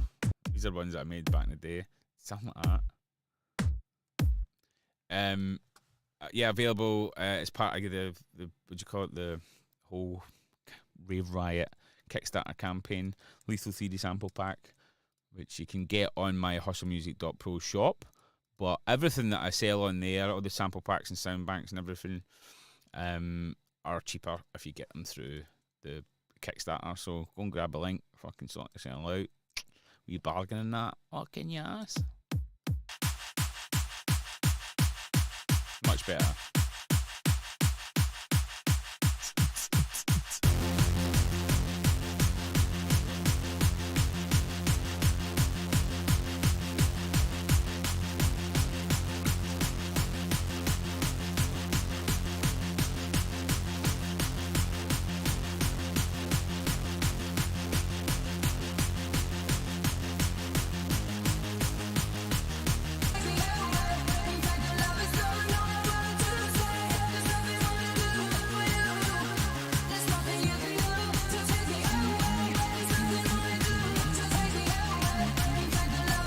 I'm humming on. I'm hearing another melody idea as well. Like, I like this faster one, but I think it needs something to kind of go over this, you know. So I'm going to duplicate this pluck sound because I want to still keep that version. This is what time is it? 9 o'clock. Oh my god. This is actually longer than I tend to work these days. I used to like just hammer out sessions, like studio sessions, like maybe 16 hours, you know, just non-stop until I got somewhere. But now I feel like working that long on stuff is counterproductive. And I feel like when I start to hit like a wee wall, just stop and have a break. But even just in terms of like having perspective, so like going away from the track and just, it's not that I'm stopped working on it, I'm just stopped being on, you know, in front of the computer. I'm still thinking about it, and then, you know, I come back with fresh ears and I'm like, right, that's wrong, that needs changing, and I'll maybe like sit and I'll bounce it down a version, I'll listen to it, you know, my AirPods or in the motor, you know, just different places. I'll listen to it and then I'll write down a bunch of notes, so when I come back to my next studio session, I'm doing like a little 2-hour stint, I know exactly what I'm doing. I'm not just sitting here going, all right, what next? I'm like, right, that needs fixing. I could have a better drop here. I could maybe have a screech here, or, you know, just, I've got a plan. So that's a good little bit of advice as well for any you would-be producers out there. And be rest assured, if you do join my production academy, I will not speak super Scottish. So if you're from another area, you will be able to understand me. But on these streams, I'm just being dead Scottish and that, no.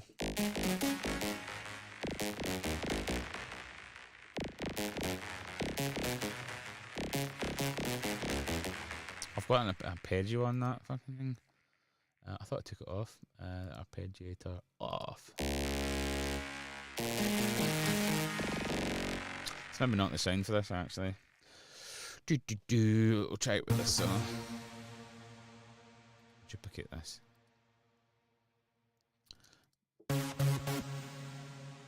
So let's see what we got. This maybe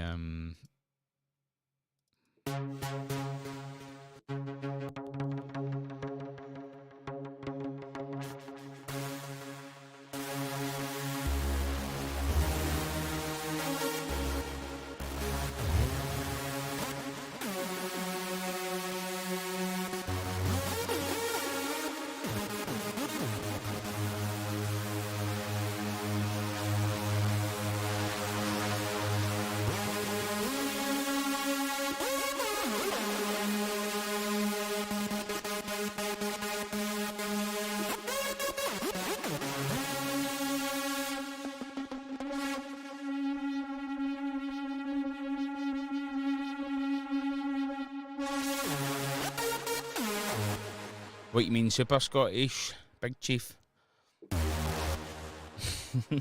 Super Scottish, the worst superhero on earth. He's just steaming all the time. Help us, Super Scottish. I fucking can't, my gyro's no come in.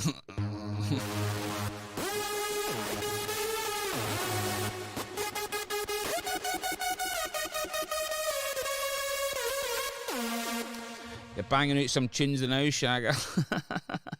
Lilo, want to hear this breakdown? Smash man, eat holes. What? Fuck, ear holes. All right, okay. Dave Burnett in the house. How's it going, David? Hello there, Spaceman sound. A bit too much delay and reverb on this. I like the distortion though. Let me change away from it.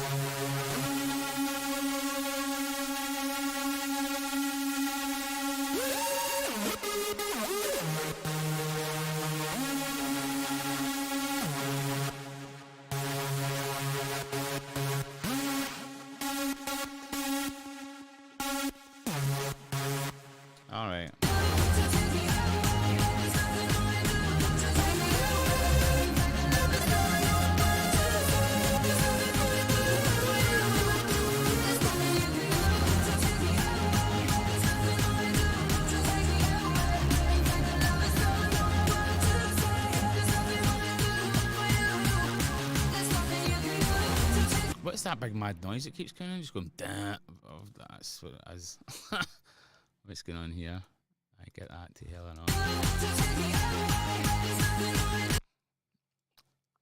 all. Autocorrect sucks indeed.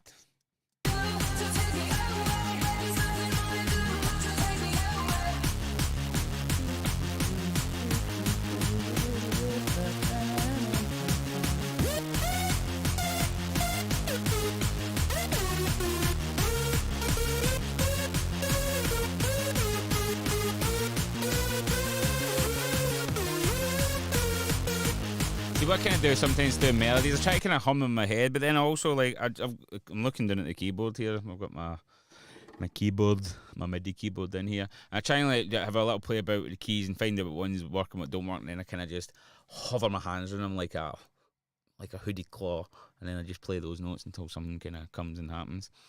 David Burnett doing a new album then, Joy Riot. Welcome to the party. Yes, we are indeed. It's called Rave Riot, and here's a link, mate. Go and grab it. It's going to be 8 days or 7 days now. Is it 7 days? 7 days. 7 days, and then yeah, the campaign's over. So if you don't get it within then you don't get it. That's gutted for you, man. David Rust, what a lovely guy. Sending me props about my tune. Still daft about this with a tune, man. Nice one, mate. So, nice to get kudos off your colleagues, people you respect. Saying, has Kurt started anything the album? The album is a solo album, mate. Kurt his ears are absolutely ruined at the minute. He's actually writing an album. He did start writing an album. Actually, speaking to him today, his ears he's got a real problem with his ears. He's in a lot of pain, and he literally can't. He's struggling to just have a conversation at the minute. It's that bad. And he's waiting on hospital appointments and stuff. So yeah, Kurt's going to be doing something very soon with the label, but he needs to get better first, unfortunately, which fucking sucks, man. That'd be the worst thing ever, having some of your ears fucked up. I've got tinnitus. I've got pretty bad tinnitus, man, and that's like too much. My doggy needs a pee-pee, I think. You alright, son? He's just having a wee spin round and lie back down. You alright, mate? So yeah, Ash, if you'd have read any of the stuff, you're being a Dave here, Ash. If people read the the information properly on the Kickstarter, you will understand exactly what you're getting. It's dead simple, man. Just I can't give you the information any clearer than I already have.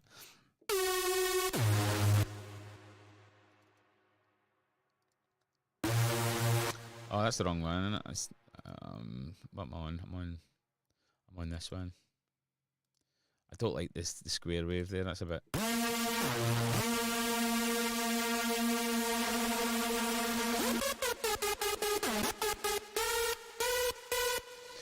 We're just saying nearly there with the pledges, Joey. I hope everyone gets on board. Yeah, we're at a tipping point, I think, man, with that. It's like getting really, really close. And when everybody sees that it's happening, then they're like, right, it's happening, I'm going to get mine now. It's going to happen, man. Like, there's just no doubt about it. We're really, really close. And I said earlier on, there's a few people that are, I've spoke to personally that are going to take some big pledges, and get onto the academy and stuff like that. So we're going to be in the next day or two, like, pretty much there, and then it's just who wants it?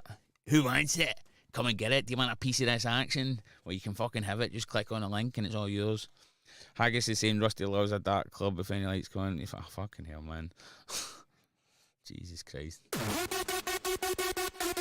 Ginger jokes. It's a wee bit shite, that lead, but it's going to do just to get a melody going.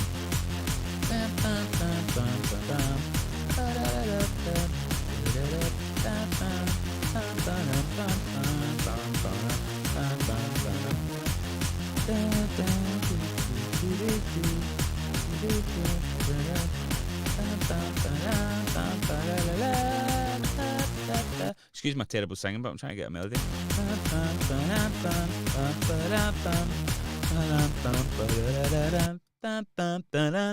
That sounds like it's going to be a fucking club smash. Oh, don't close it, man. Fucking hell. Save that before I make an absolute twerp of myself.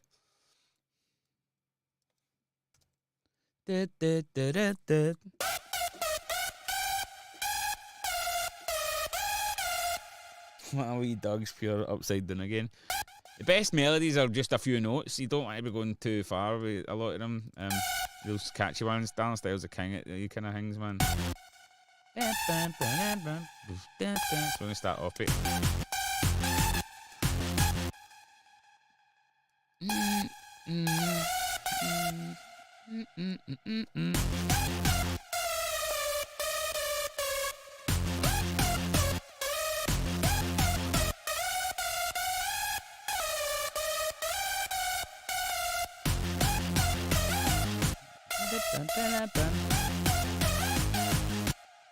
That's the wrong noise for that.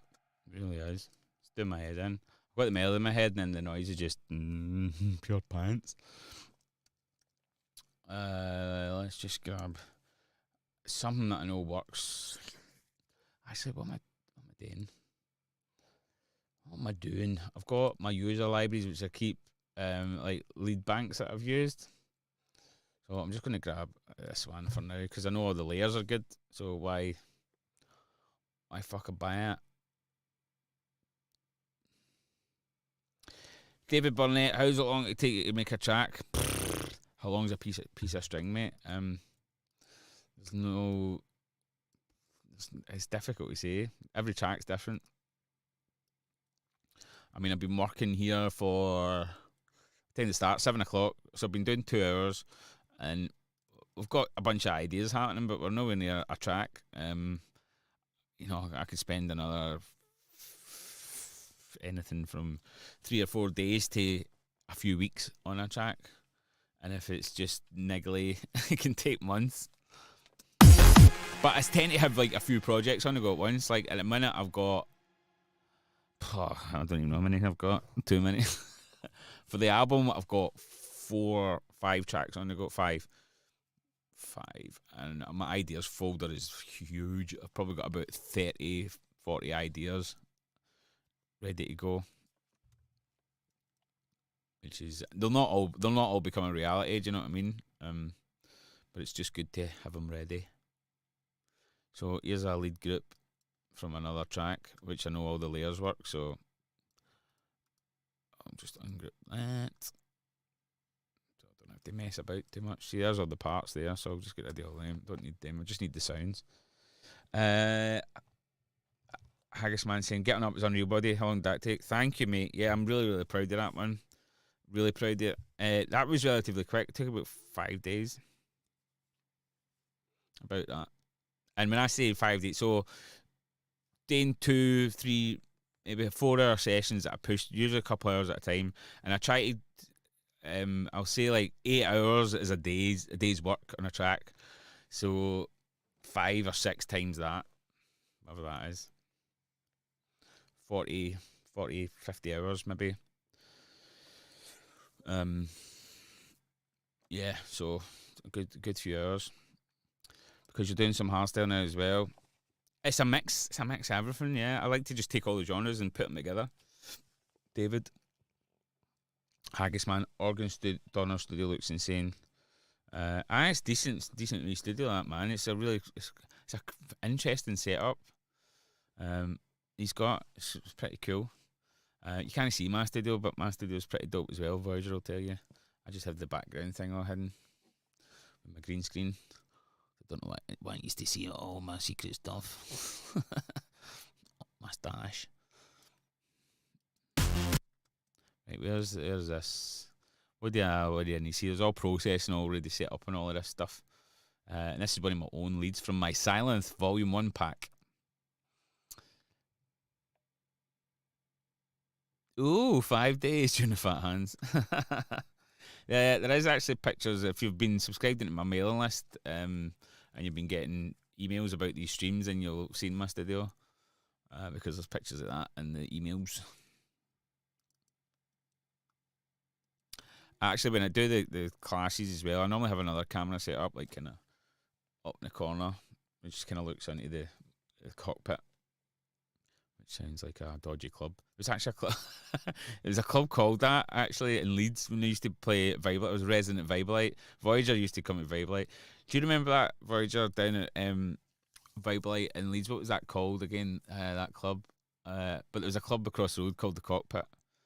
Fucking unreal. What a name for a club. Brilliant. Right, why have I got no sound? That's like we've got that. I've got filters and stuff on there. Delete automation. Mission, that was it. Mission. What a place. Do you do templates? Yeah. That's with the albums and stuff. With the album, the sample packs and stuff, you get and with the Power Stomp Kickstarter, I supply a full track template as well. So they're available through the Kickstarter too. So go and grab them, man. Super high, that one. Too high. Let's take it down an octave.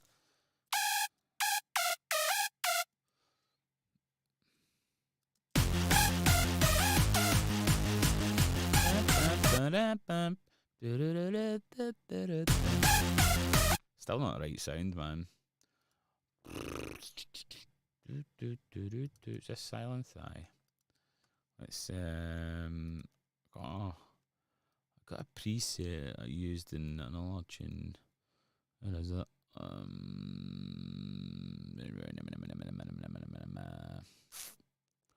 What was it called again?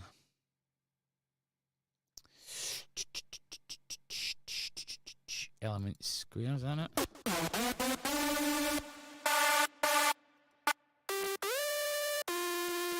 think that was the one I was on. Where's my reverb gone, by the way? Oh, I deleted that. Fucking. Oh, man. I deleted my reverb chain. What an absolute helmet. I'm just going to grab a reverb for now. Just. Oh, wow.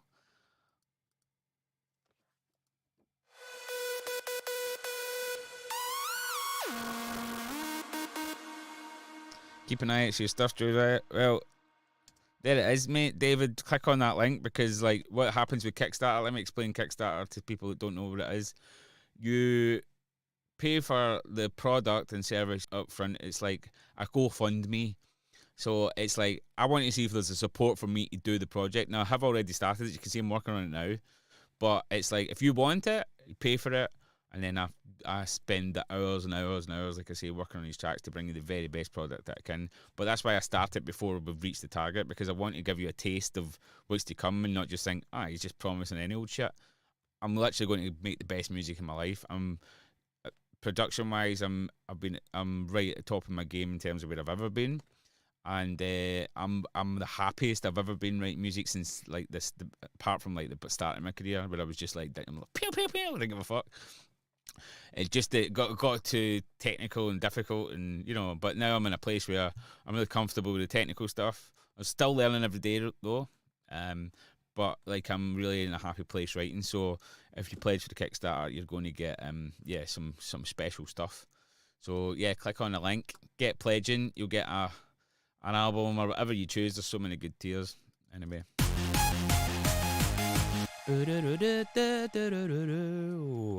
Yeah.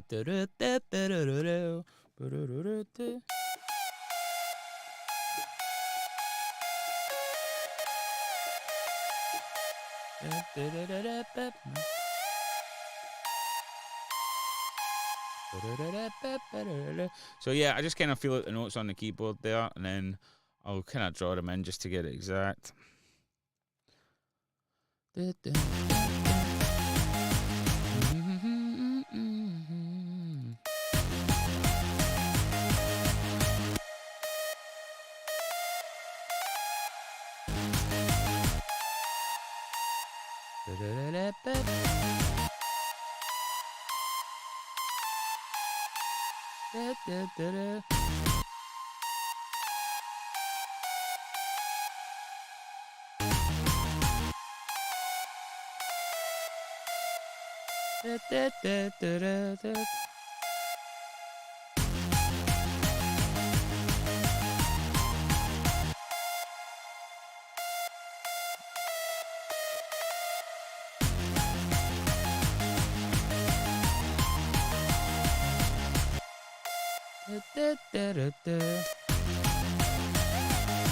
Oh, that was a nice wee bend there. See, wee accidents are the best.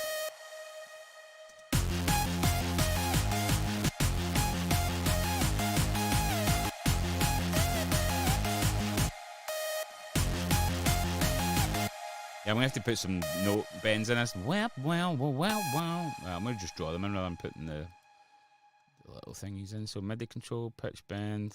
So we're starting to get somewhere now. But pitch bend's too much. Let's just take it down a wee bit. 24. Here we go, like 7 or 5. Try 5 first of all. Yeah, that's enough, I think, for now. Sounds like a fatty already. It's getting there, innit, Haggis, man? Just it's a catchy melody, something that's not going to just be too. I'll maybe have a version with the fast trancey thing, a part of the track.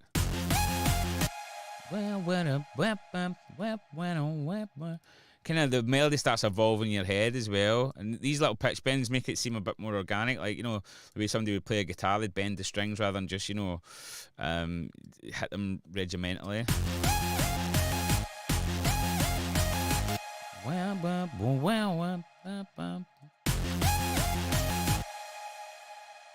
Bend there.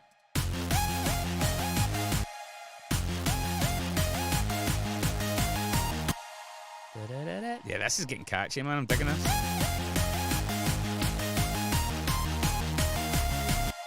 Copy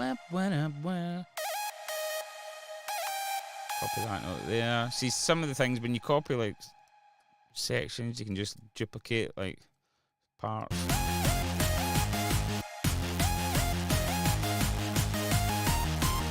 I think that one needs to be a longer note.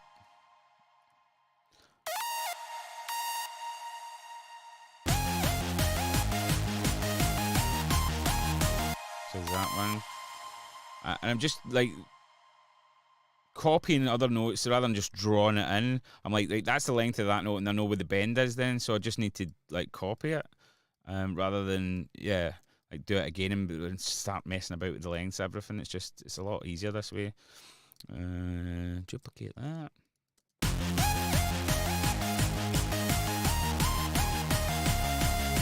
I want to bend this note, like wobble this note at the end, so oh great, there's already a pitch oscillator on here.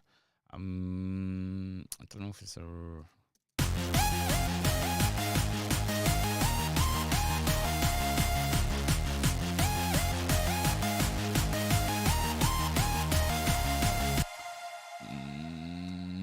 it's annoying because part of the character of that lead is the LFO on it, and I wanted to put an LFO thing at the end of it. I could do it with a filter, but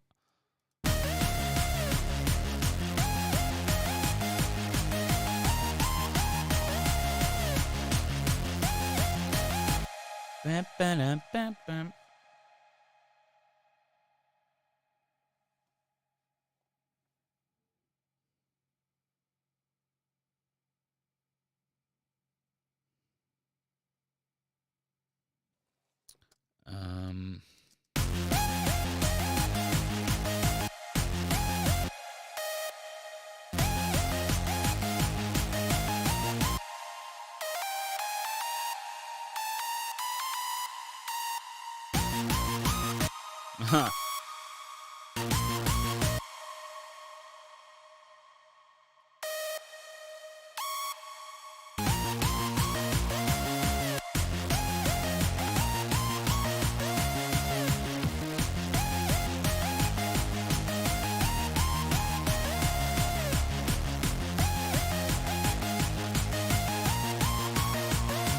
I'm not sure about this end bit. I like the wee change here, but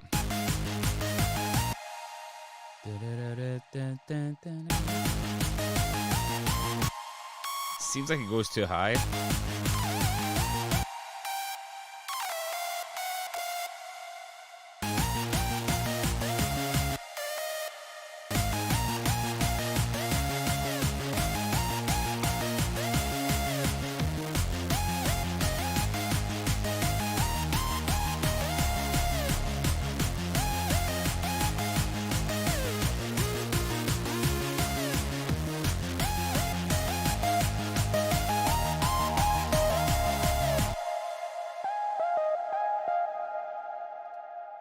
Very filtered that.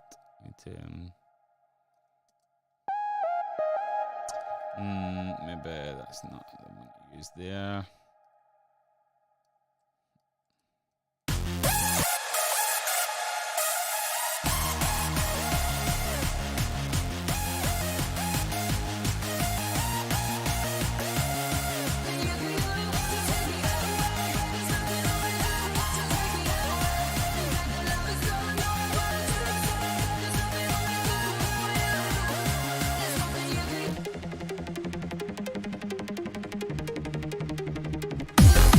Let's just see how this other lead sits over this kick and bass now. Maybe.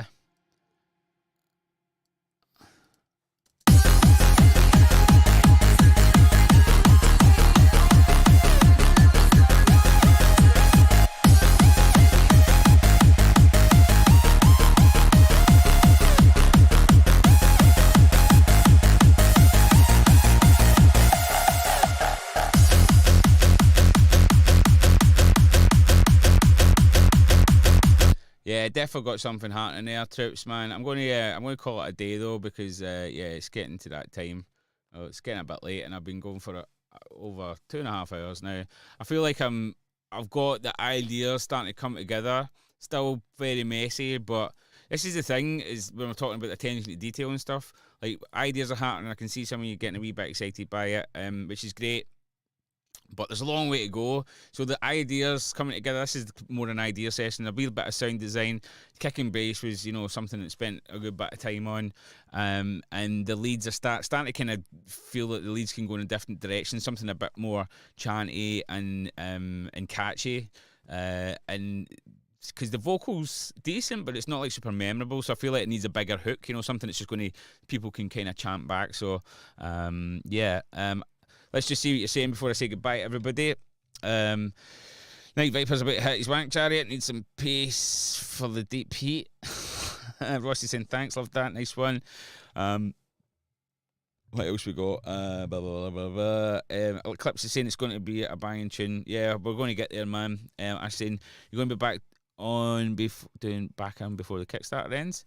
When you're back live, yeah, I'll be back live again next week. So I've got like a big weekend of gigs, and I'll probably have a DJ Sunday on Monday because I'll be back at stupid o'clock on Sunday morning. So I'll be back on with some streams next week. I'll probably have one more production stream before the end of the Kickstarter, and I will 100% have another DJ stream as well. Probably, I would imagine Thursday night, but everything will be organised by me and my management over the coming days, and we will announce stuff on my socials. So yeah, thank you. I will enjoy Holland, and I'll be down in Bournemouth. So if you're either at Intense Festival or Religion on Saturday, I hope to see you there. Come up and say hello. And remember to pledge for the album, the whole Lethal Theory relaunch, and tell everybody about it as well, because we're really close. I love you guys on Twitch. You're such a great support, and it makes it all worthwhile that you guys, back us up, and you're here to help me, make these tunes. It's really fun to do it to an audience, so I appreciate. It's nice to just chat to you while I'm doing it as well. So cool. Have a great